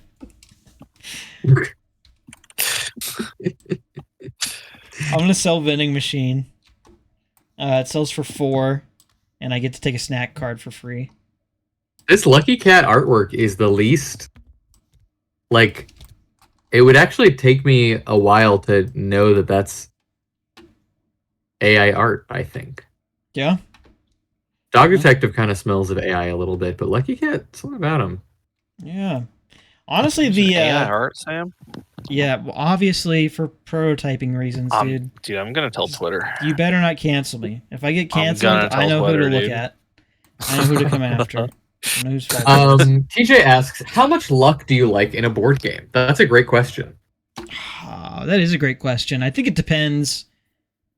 I mean, it's such a cop-out answer, but it depends on the game, for me at least. I think there's some games where I kind of don't care if I win or lose. It's just more about the fun that you have playing it. And in those kind of games, it could be all luck, and I wouldn't care. It would still be fun either way. But in games that are like clearly about strategy, where there's a lot of opportunities to strategize and outplay your opponents. I think I'm more versed to luck in that. I will say, I think luck is always more fun when you have ways to kind of modify it, to offset it. So even if you are still rolling a die at the end of the day, you have like some tools at your disposal to shift it or like do different things with that roll or decide how you're going to use the result that you get. King of Tokyo is like a great example of that, where you're rolling all these dice and really like none of the symbols, there's like maybe a symbol that you want to be getting a bunch of, but you're really happy with any of them, and you can kind of be flexible on the fly with which ones we get. So it is totally luck, but you're still making decisions with the luck that you get. I don't know. What are your guys' thoughts as I take my turn here? I mean, I feel like I know you have thoughts about this. Oh, I definitely have thoughts about this. I feel like there's like good kinds of luck and like good. I feel like games where it's like you can get like kind of screwed, right? Is like fun sometimes, right? Like sometimes you just have like a bad turn, but I feel like you should always be able to like outpace luck with decisions that you make. Yeah. So like when you think about like Dominion, the deck building game, like obviously you're like at the mercy of like what you draw, right? But you can make decisions early in the game to make it so that like, well, you can kind of just draw your whole deck the entire game, right? So like luck stopped playing as much of a factor. Or stuff like Catan, where it's like there is luck involved, but it somehow doesn't really feel like you're ever like getting screwed by it, right?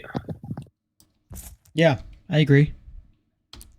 Compared to like the thing I think of when I think of like bad luck games, it's like Chutes and Ladders, where I'm just rolling a dice, and sometimes it's good and sometimes it's bad.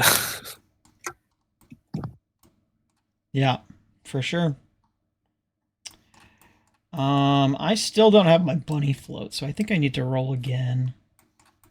Oh, actually, I don't have enough money to roll again. Shoot. Well, I think what I'm going to do then is use Chef to give all food cards +2 value. Give it to Energy Drink. And then use Energy Drink to choose a character card and play and use its effect again. So I'll give it another +2 value. And then it gets +2 value from the shop as well. So I'll sell this for 7. Is there a like resolve order for which bonuses apply first? I think you get to pick the order. So obviously you always want to do multiplication last. Okay. Yeah, but that's how we're playing it right now. I'll roll for 4. Well, one of those. One of those. I gotta get this bunny float. Dang it! Hungry Axolotl. That's not what I wanted. Do I roll for 5? Got the lucky cat? Yeah, I took it. I took the lucky cat. Ah, shoot. I can't roll for 5. All right, it's your turn, Will. I'll stop there. Okay. I will get my allowance. I guess I'll also just go ahead and I'll already spend 1. I can get another lucky cat. Come on, 2. Nope. Shoot. Oh, that's the bunny float, though. Tell you what, do you hold on to that thing? I'll trade for your bunny float next turn. Yeah? Yeah. Will you trade the lucky cat for it? Yeah, I'll trade you lucky cat for bunny float for sure. Whoa! Before you use it? Yeah, so I wonder if there should be some rules about what is eligible for trades. Like, if it should only be the cards in front of you, or if you can, like, rifle through your discard pile to trade things with people. That feels kind of wrong. Feels like it should only be the cards in front of you. I think that you should only be able to trade what was in your hand on your turn. Yeah. Yeah. I think that's fun. So this is what I've got out right now. You couldn't actually trade me bunny float even if you wanted to because it's in your discard pile. Yeah. Also, I'm gonna go ahead and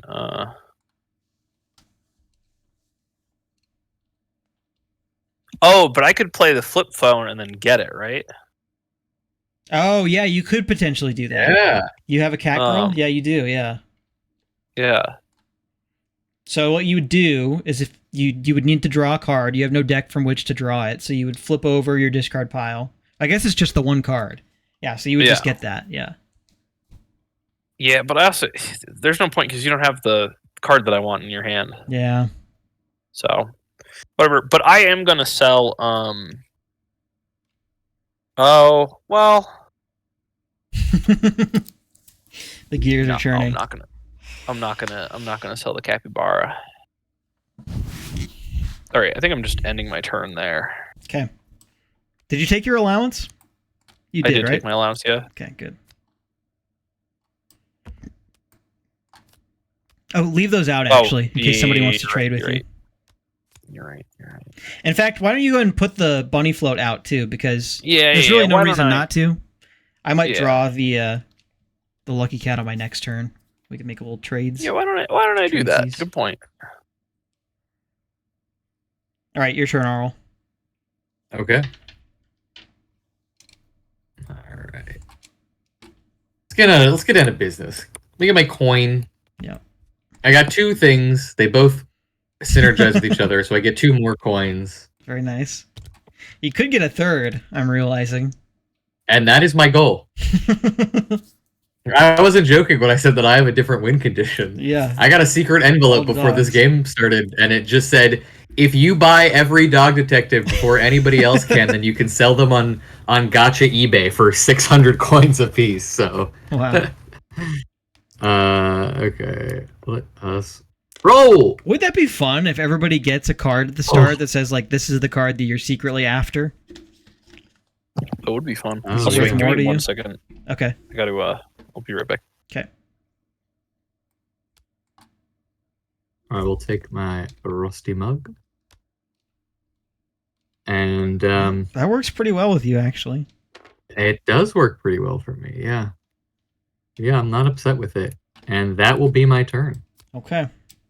I'm a bit slow going to the game here, but I have plans. You're also technically in first right now. You have the most points. That's true.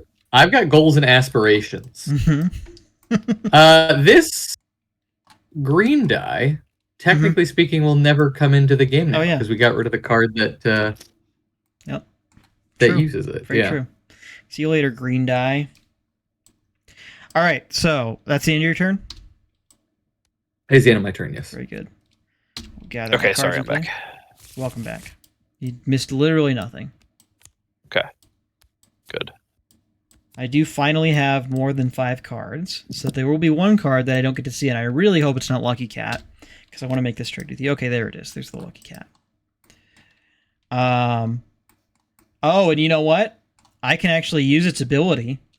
Because there is. Wait, no, I said you have to. I said you have to trade it to me before you use its ability. If you want the bunny float, I don't want you to use its ability. Whoa! Yeah. Oh wow. That's the condition. That's the condition on the trade. Stipulation. What if That's crazy. Well, believe it or not, I'd like to use this ability, and I'd like to get the other lucky cat. So, I'd ask that you don't do that. Thank you. Okay. If you'd like the bunny float. We also need to put a new market card out. Forgot to do that on Arl's turn. Yeah, that's fine. That's fine. I'll trade you. Yes. There you go. Now what do I want to do? What do I want to do this turn? So tech cards are ×2. Secret Agent is giving Recycling Bin +2. I don't have any cards in my discard pile. I think what I want to do first is roll, because that will put a card in my discard pile. It's like rolling is almost always the first thing you want to do on your turn. 5. That's the Mood Ring. Goes to my discard. I will tap Recycling Bin. Well, you know what? I'm actually going to roll again first.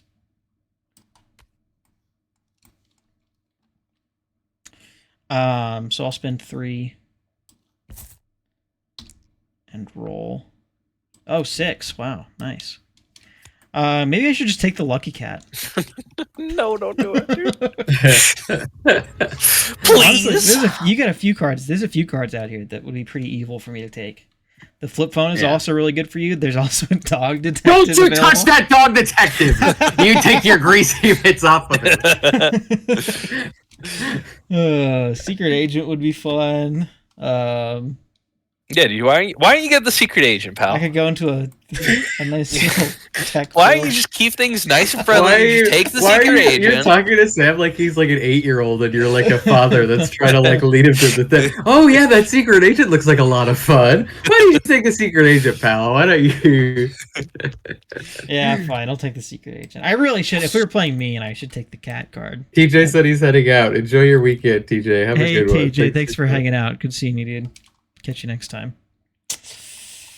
Alrighty, so I will do this.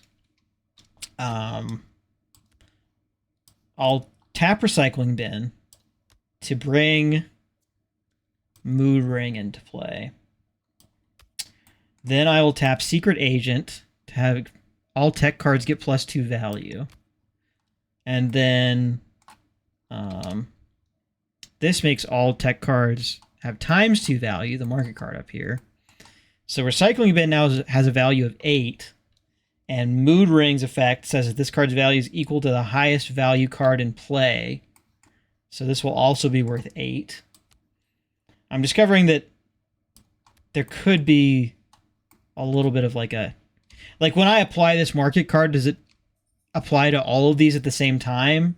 Because otherwise I could say, okay, well, I'm going to do the market card on my recycling bin, and then it's 8, and then I'm going to use the mood ring, and now I'll use the market card on the mood ring. But that seems unfair, so I'll just sell. Well, that's why ring. I was talking about like resolve order of bonuses, because it feels like you shouldn't be able to just like. It feels like you shouldn't just be able to optimize the math. Yeah, you know what? You're right. I think probably how this goes is the market card only comes into effect when you sell the card. And that's always the last modifier that happens. I think that makes sense. Yeah. So I would agree. I think that still makes the mood ring worth 8, though, because it's going to be worth 4 off of the copying the recycling bin's value. And then it'll go in here and it'll be ×2. So it'll be worth 8. So I'll sell that for 8.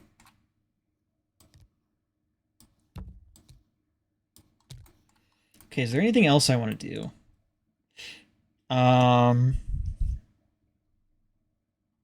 No. Except for maybe buy a card. I don't think I have enough, actually, to buy any of these fun cards. No, I don't. Well, why don't I roll again, then? Never hurts to roll. Oh! Wow. Wow. Okay. Well, I will roll. 3. Oh, I'm so sorry, Arl. I'm so sorry. I had it was out of my hands. Soul. Yeah, I bet it was. We can maybe do some trading next turn. We'll see. All right. So that's my turn. All right. Wait, shoot. I was not supposed to do that.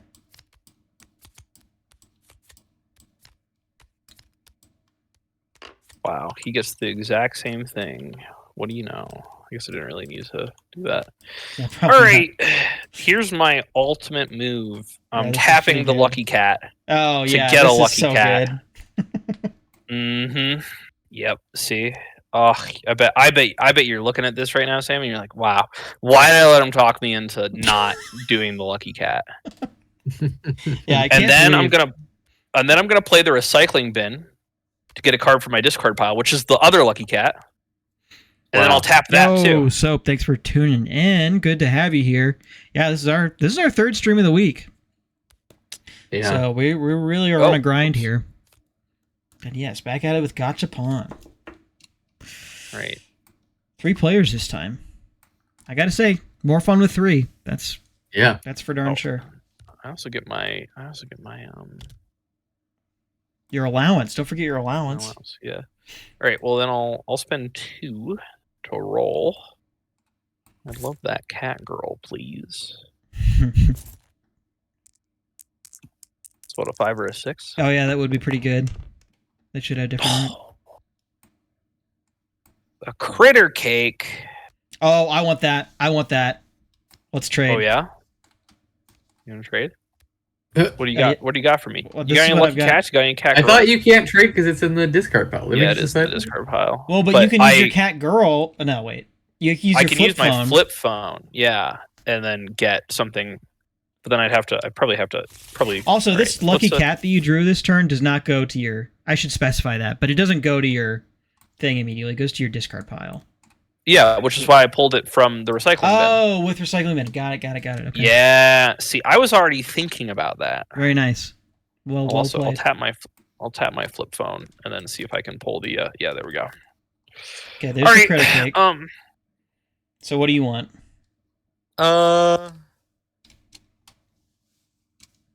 Honestly, I'd take the recycling bin. Yeah, that's kind of what I thought you'd want. I think that's fine. Yeah, I'll trade your recycling bin for critter cake.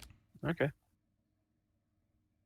My ultimate plan to just have as much card draw as possible. Yeah, this is just what you were talking about doing in Dominion like 20 minutes ago. It's just drawing through your entire deck. All right. Well, am I doing anything else here? You only have one coin. There's not really a lot else for you to do. The question is if I'm selling something, but the answer is no. No. Okay. All right. Yeah, I'll call that good. All right. Time for a new market card as the next round begins. Yeah, send me those picks, Sophie. I want to see. Ooh, okay. Don't mind if I do. Now, I would like to point out, you all saw me shuffle this deck, and yet, despite that, we have here 2 back-to-back tech cards. So, I feel pretty vindicated. So maybe you didn't shuffle it well enough. Okay, whatever, dude. I'm never going to get through to you. All right. Here's the deal. Yeah. I am going to pay 2 coins to roll. Because there's a high chance that I can get it. Where'd this die go? What do you monsters keep doing with the die? Chill out, dude. It's just a game. It's not a toy to be played with. Fuck! Okay, come on, Earl. You're not allowed to do that, dude. A curse? That's fine. Yeah, whatever. I get a talking to every time. I do. He doesn't do it on stream, but he slides into your DMs and he's like, "Dude, come on."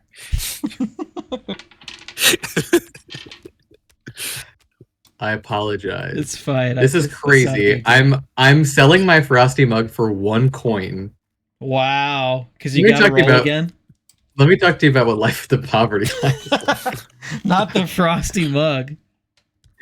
Yeah, just went to bargain bin Frosty mug store, risking it all just because I want a person so bad. Which you would think that. Well, that's just a flip. You would think that the odds are. Oh my God, please.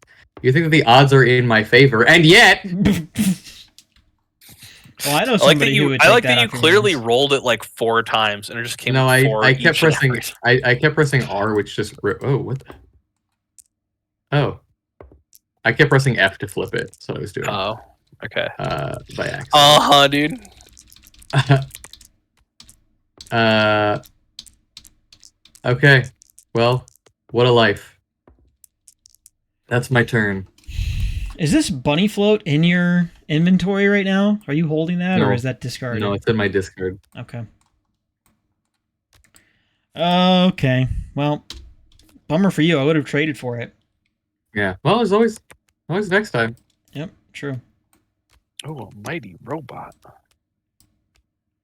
Here's my first card. 2, 3, 4, 5. Flip it. Oh, there's that dog. I got that dog in me. All right. So I think the first thing we want to do is probably roll. Although first let me inspect. Okay, so tech is doing good right now. I don't have any of those, so this is probably just going to be a roll turn for me.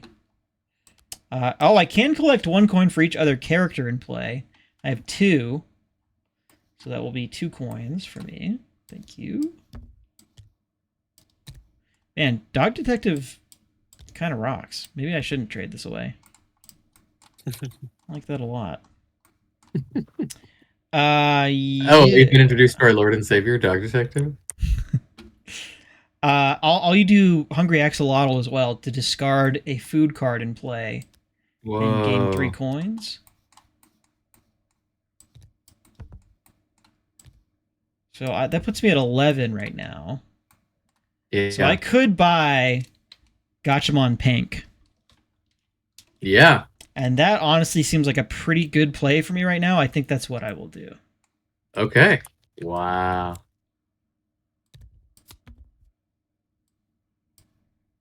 Now we've got a lot of high value items. Spoof off of Pokemon. In case anybody didn't catch that reference.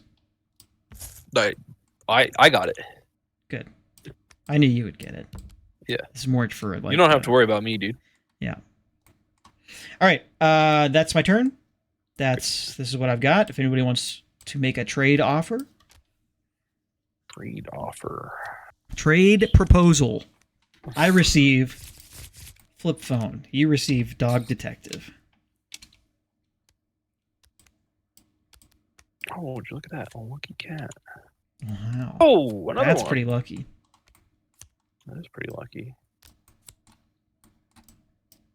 Oh! Wow. All right. I want to get my allowance. What I'm gonna do? No cat girl though. No cat girl. That's fine. That feels Okay, I'm pretty gonna take a roll. Okay. Wow. Ooh. Well, I'll go ahead and just buy a cat girl though. Okay. Yeah, I guess that works. Yeah. And then what got Delta out? It's a capybara. How many lucky cats are there in the deck? 4. There's 4 of each of these cards. Okay. All right. Well, I will end my turn on that one probably. Okay. Oh, okay. All right. So a new market card comes out. Oh, people cards times 2 value. It's pretty good for you. Yeah, but I don't sell my people cards. I guess they're just your friends. I don't sell them. I cherish them. Thanks. Okay, well I get 2 coins from these things. I am clinically insane, so I will be selling my flip phone. Here, let me trade you Dog Detective first. Oh, you'll trade Dog Detective for flip phone? Yeah, no, for Bunny Float. I want Bunny Float. Oh yeah, you can totally do that. That's a great deal for me. Yeah, maybe I should have. Does it go in our hands or does it go in our discard? I think. Oh, that's a good question. I don't know. Will, what do you think? Yeah, you're a third party. I feel like, I mean, in Catan you can play things right off the bat, right? Yeah, let's say it feels like as long as it's in play initially, it should stay in play, right? Yeah, I think so. Okay. Maybe it comes into your hand tapped. Well, but then. Well, it still gives you more coins. You get 4 coins instead of 2. Because even if you can't use its ability, it's still another person card. That's true. Okay. I don't know. Let's just say you get it. You get it fully loaded. I think that's more fun. Okay. And you can use the ability if you want. I'll just take 2 more coins for this round. It's fine. I feel like that encourages people to trade more, which is a fun part of the game. So yeah, I'll still keep my action like economy order, and I'll get myself 2 more coins. Okay. And I'm still gonna sell the flip phone. Okay. For what, 6? 3. No, just 3. Okay. 3 coins. Sure you don't want to trade that to Will? I bet Will would take that off your hands. I bet Will would. Will doesn't have any coins. Never mind. What does Will have that I want? Will's just like full of lucky cats. Yeah. Yeah. And he's got no money, so I can't even trade him for money. Don't worry, you guys are all about to see. Will's really not speaking my language right now. About to make some huge moves in the coming. Oh, what happens? do we ever run out of deck in the Gacha-Pawn thing? Does the discard get reshuffled? I guess, yeah. Yeah, I would say so. Okay. Okay, We now haven't we're run into talking. that before. Do people usually win before that's a problem? Yeah. Okay. I'm gonna take the secret agent. Okay. Yeah, that's a person. And I'm gonna roll again. Whoa, double mighty robot.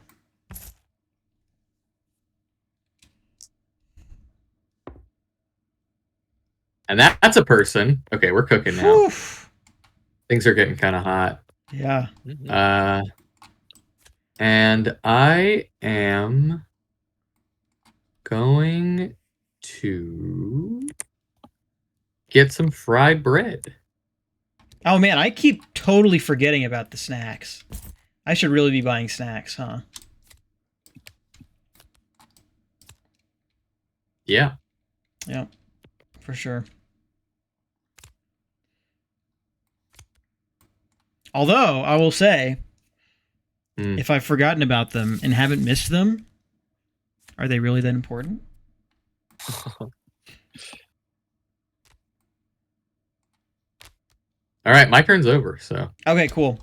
I will start my turn by first gathering all of these. Here's your allowance. Thank you.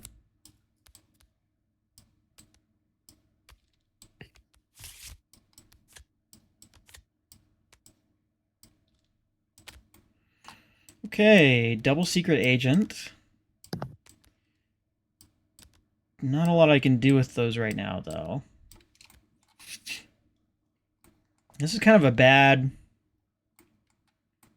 Well, Maid and Cake have some synergies there. People cards have ×2 value. Guess I could sell both of my secret agents for 12. That'd be a pretty big play, actually.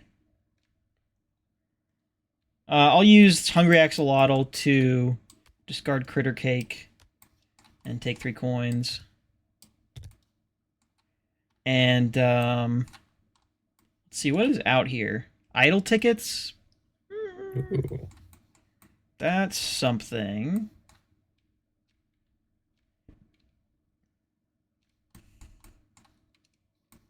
Yeah, I could buy the idle tickets.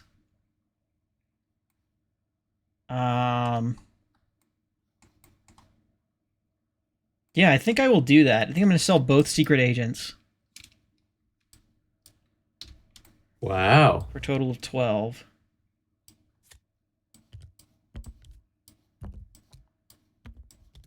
And then spend that right back with this 3. I guess I didn't need to take those out. And buy the idle tickets.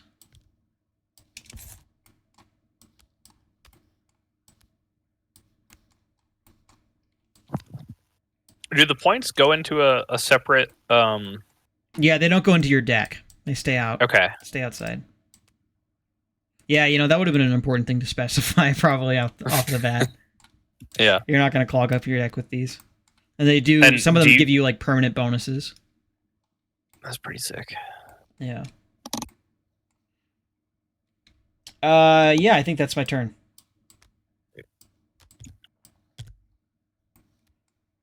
You know what? I should have rolled. I'm going to roll. I'm sorry. I'm going to roll. Okay. All right, dude. Spend my 2 coins. Do whatever you want. You made the game. It's my game. I can do whatever I want. Mighty Robot. Oh, man. I'm just waiting for that last lucky cat to get up there. Yeah. So I can yoink it. Me when I think about dog detective. All right. Am I good now? You're good. Can I play the game? Go ahead. Okay. All right. I did promise Sam on Wednesday. I said, don't worry, no matter what, my next strategy isn't just going to be food over and over again. And I've lived by my words. Okay, I guess I get all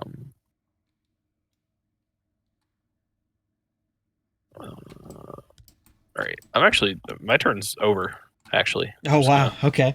Yeah. Yeah, we're vibing. Reviving? Doing nothing on your turn? Okay. Yeah, this is building up to something. Don't even worry about it. Okay. Yeah, I guess you'll get what you want eventually. Yeah. Really, I'm just waiting. I'm just waiting for it to be a buyer's market, you know, seller's market. For sure. Wow, look at that! Two character cards in a row. It's almost like that's not that unlikely for that to happen. It's almost like you're just bad at shuffling. The computer shuffles the cards, dude. I don't know what you want from me. You want to give it a? I want you to go have a talk. I want you to go have a talk with the computer. So it says if you make a special edition version, you can include lucky cat coin pouches that hold the pawn in. Okay. Very nice. Very good. Very good. Much to consider. All right, Arl. My turn? It's your turn, yes. Okay. Prepare 3 value. See what I got here. Okay, so I collect 1 coin for each of the. Well, first of all, you have you do have another card in your deck here, so you do need to discard all of these and then. I just did. I did all this already. Okay. Yeah. Sorry. So I tap this guy who gives me 3 coins. Oh yeah, look at that! Wow. Yeah, I'm basically getting 3, 6, 9 coins. Dog Detective is on the hunt today. Yeah. He's paying off in a big way. I started out very poor, and things have gotten a little better. Mm-hmm. That's all I can say.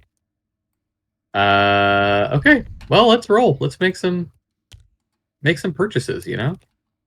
Let's engage in capitalism. Yeah. Boop. 3. Okay, a person. We'll take that. Oh, your favorite, takoyaki. I do love takoyaki. You know what? I gotta do it. I gotta try to get this takoyaki. I can't say no to takoyaki. Fried bread's gonna... Oh, wait, never mind. That doesn't do what I thought it did. I got capybara. I'll take a capybara. And I will use my fried bread to reset gacha price. Okay. Back to 2. And then I will roll for... Oops. That's not what I meant to do. I'm going to re-roll for 2. So I'll get 3 coins back. Yep. Let's go. Nope. It's a lowly vending machine. Oh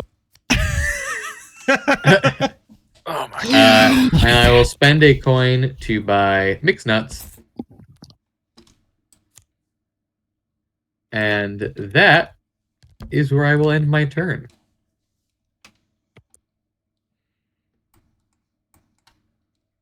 Sounds good to me. Yeah. You want to make I'm finally feeling like I've got a little bit of momentum back in the game. As someone who has never tried takoyaki, well, I guess you're gonna do that in Japan, huh? I can't commiserate. No, he's not. I'm not gonna try it. I gave him the opportunity to try takoyaki last time we were there. Sam, are you a picky eater? Only when it comes to seafood. Seafood's the one thing I don't do. What are you talking about, dude? What else have I ever rejected? He's kind of a picky eater, dude. What have I rejected eating that wasn't seafood? Name one thing.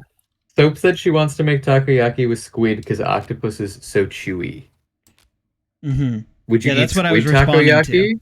No, that's also seafood. I would eat chicken takoyaki. I would eat pork takoyaki. That's just a chicken nugget, dude. Tell me you're from a landlocked state without telling me you're from a landlocked state. I'm sorry. Sam's like, I would eat Japanese food if it was just chicken nuggets. It's not what I said. That is exactly what you said. No, it's not what I said.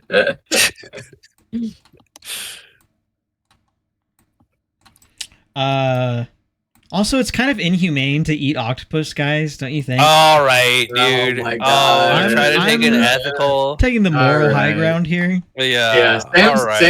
Sam's jumping on the. It's not about my flavor preferences. Sam's jumping on the environmentally sustainable board game chain, and the next game he's going to make is about how much of a dick you feel after trying to eat an octopus. Yeah. Made 100% recyclable. Yeah.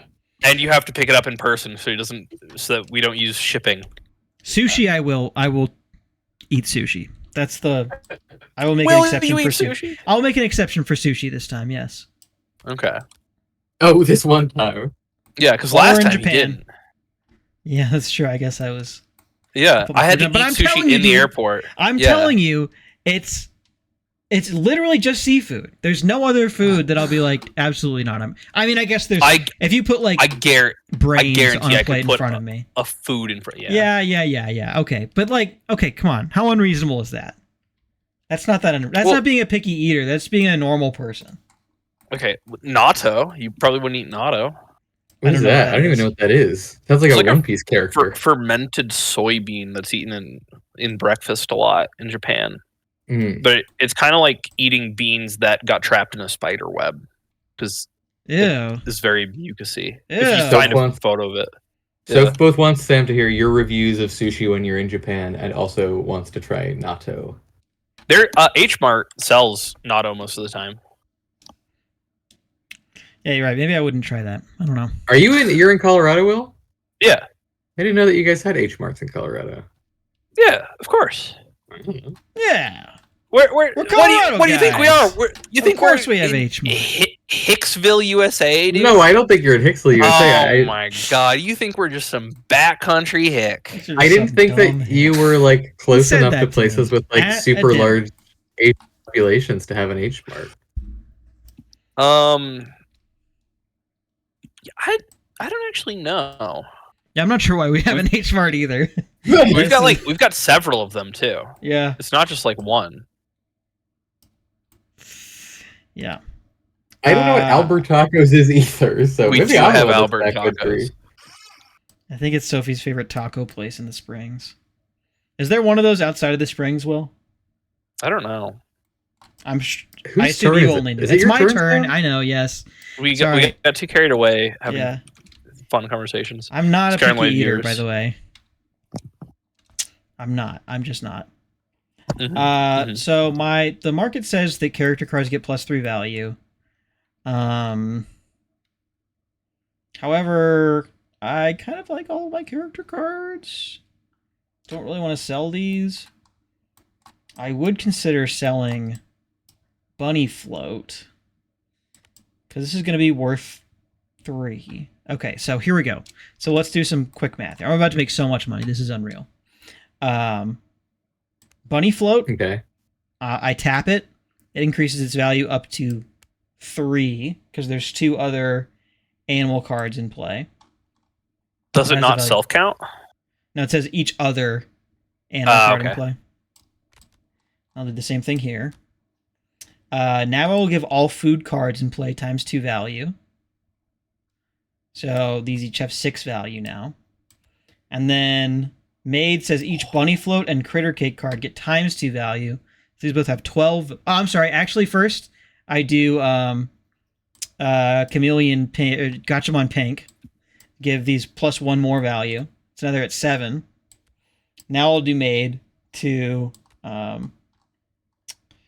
make them both 14, and then I'll sell them both for 28. That's a profit. That's called business. Ever heard of it? 2, 3, 4, 5, 28. Oh, I also knew my allowance. Okay, so now I might just win here, actually. Because I don't know, we might say that you can only buy one of these per turn. I think that's what we were saying last time. So I won't just outright win, but I will buy the slushy machine for 18. Then win next turn. Yeah, that's the plan. Oh, my perfect play is never going to come to fruition. It's a bummer. Mine kind of all came together at the last minute there. Kind of lucked into that play. Your turn, Will. All right.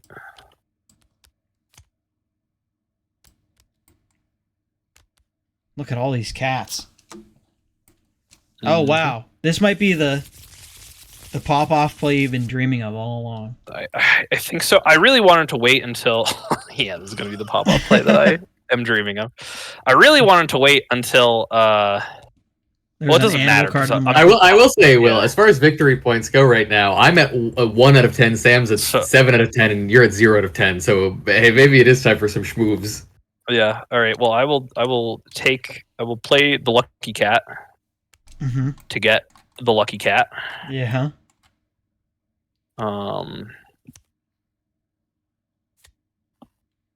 Yeah, I gotta do, and then I'll tap the flip phone to draw a card for each cat girl in play.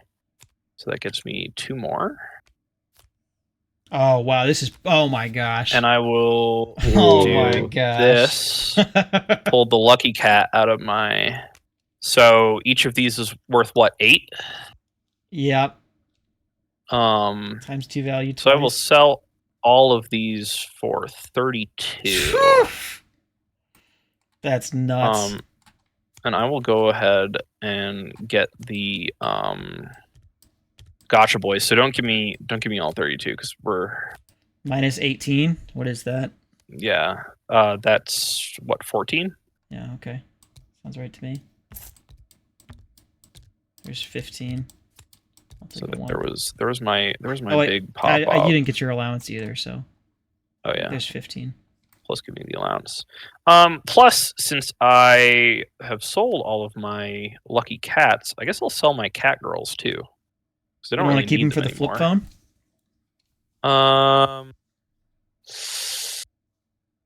I don't know. It's up to you. I don't know, but they sell for 5 right now. Yeah, that's a pretty good price. Get 10 more coins. I'm not even gonna really need to do big draws anymore. I kinda did the whole. So yeah, I'll just get another 10 coins real quick off of these. Wow, lots of manga in the market right now.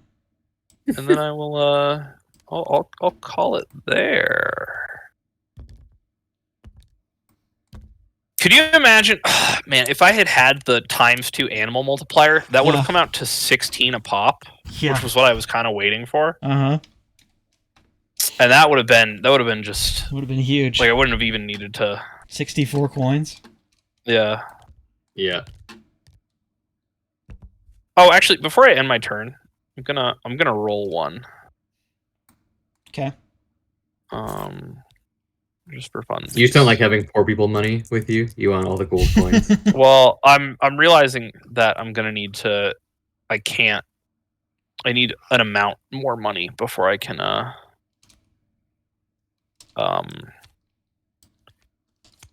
Before I can just win in one go. Sure. All right, and that'll be it. Okay, so the market card resets. Still no animals. +2. Yeah. All right, let's see.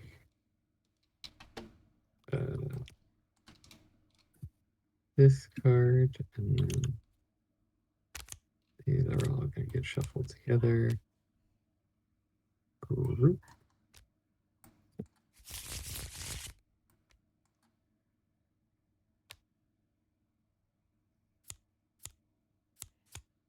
What's the shortcut for draw? I don't think there is a shortcut for draw. I think I just right click and hit draw. Yeah. Oh, okay.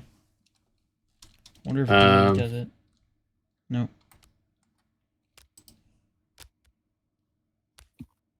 Okay. Well, oh, this is really good actually. I can make some moves here. Thing is, yeah, I can make some moves here, but I don't actually want to buy something from the win point shop because it has the opportunity to put a high value thing up that gives Sam the game. I think I have 9 points right now anyways. Do you? So I think I just win next turn regardless, yeah. Oh. Yeah, that is true. That is kind of lame, though. So if you guys want to take another turn each, that's fine too. No, it's fine. I mean, I'm happy to lose. I had, it's not like we haven't been playing the game very long, but yeah, 1, 2, 3. Yeah, I mean, plus 4, 5, 6. You got to get going here pretty soon. We do have we got a thing tonight, dude. Yeah, it's 7, right? Yeah, but I mean, it's like, yeah, but I want to get ready. Yeah, no, I hear you. Yeah, I mean, it's not ready to wrap up after this game too. So this thing is getting sold for 7, and I take a snack card for free. I will take a Mad Bull, and I get 7. And I would definitely spend 6 to get a manga. Yep. It's too bad that we're not seeing any anime figures out. Yeah. In clutch. It's gonna come. Whoop. Whoop. Well, there it is. Yeah. Well, I searched for it. Oh, did you? The point, but... Yeah. All right. Well, that's my turn. Take it home. Take it home. Let's wrap this up here. I mean, you just win right now. Gathered. You don't have to do all the theatrics, but I guess if you really want to. So, have you ever played like a card game where someone like has lethal, but they're just like, I'm gonna play every possible card I can to like maximize the humiliation. He's about to do that to us. I don't think I even really have a pop-off play here. I think I can just I'll do the... Well, I can sell Critter Cake with Maid, actually. Yeah, no, there's no reason to. I'm just going to buy the manga for 6 and win. So that's the game. You don't want to BM us? Do you want me to BM you? It kind of seems like you want me to BM you. It's your stream, dude. You know, you gotta it's your stream. Right, fine. Yeah, you gotta kind of illustrate the point. You gotta rub it in our faces. Okay. First, I activate Maid to give each bunny float and Critter Cake and play ×2 value. Now I give the chef. Actually, I do that first. I do this one first. Chat. Why are you doing Ben Shapiro voice, dude? Because he's annoying. He seems like the kind of person that would do this. I activate chef card to give Critter Cake +2 value. And then I do, and then Gacha-Pawn Pink gives it +1 value. And then Slushy Machine gives it +1 value. So it's got 7 value right now. And then I do Maid to do value ×2. And then, so I sell this for 14.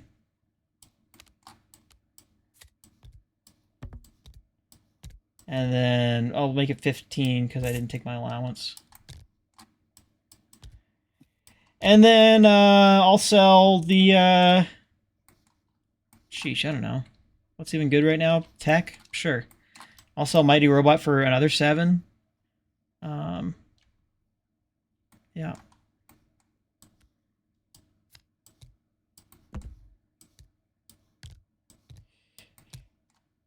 And all right, now I'll buy the anime figure for 11 points. There you go. Anticlimactic, but that's my turn. I have 11 points and I win the game. GG, fellas. GG. Is that a slow clap?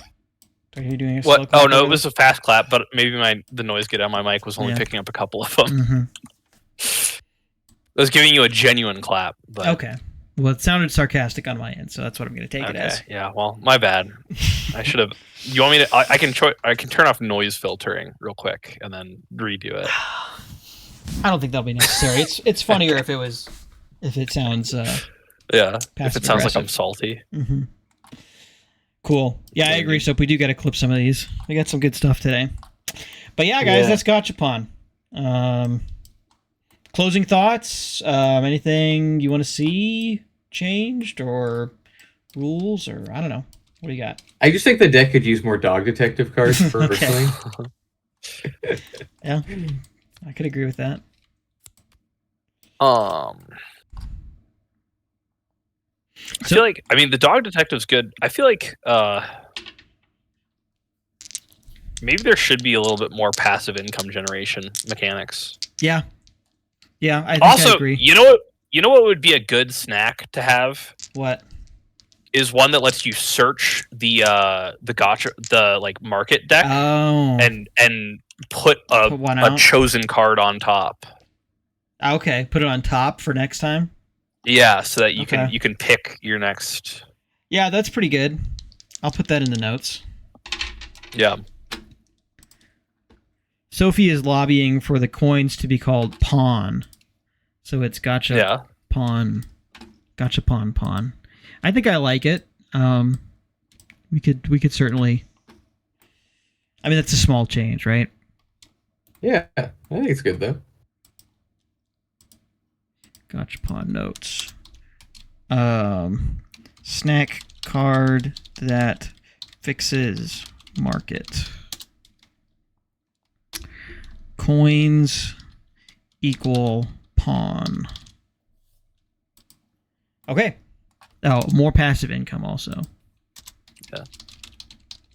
Also, maybe you want to accelerate the cost of rolling gacha even more. Yeah, you think so? 2, 3, 5. Yeah, I could see that. But I mean, this is just random feedback. It doesn't really. Also, how long did our game take? It was like an hour long, wasn't it? Yeah, there was a lot of like banter. Yeah, we never got distracted once. There was not a 10-minute interval where we solely talked about seafood. I don't know what you're talking about. I'll say I'm a picky eater. I'm not a picky eater. I'm telling you, it's just seafood, and then like also a very small percentage of other foods that almost all people would not want to eat. We're really getting a narrative of Sam right now. Only eats chicken nuggets with honey mustard. Needs to follow through the entire play of the game, even when he's about to win. Stop it! It's not me. I don't do that. Okay, cool. Well, I think we're in a pretty good spot to wrap up here. Yeah, go to your double birthday party. I like the way that. Yeah. I like the way. Well, okay. Let me do my spiel. I'm not. All right. Sorry. All right. Yeah. I feel like I had fun. I thought this was a good playtest session. It seems like it's in a good spot. We'll keep making changes. Keep messing with the deck. You're kind of killing it a little lately. I got to be honest. Wow. Thank you, dude. I appreciate that. Yeah, I've got some. I don't know. I got some good stuff on deck. I got some good games in the works. So, yeah, thank you for saying so. I appreciate the encouragement. Anyways, I think that'll do it for us today here at Studio Spicy. So, thanks everybody for tuning in. Hope you all have a good rest of your weekend. I might stream this weekend. I might do some more Pokemon trading card game stuff. Got to talk to Arl about that, but. Yeah. It could potentially be in the works. But if not, enjoy your weekend. Even if I do stream, in spite of me streaming, enjoy your weekend. And I'll see you guys back here next Wednesday for I don't even know what we're doing. Next week is going to be kind of crazy though, because it's the last week before I go to Japan.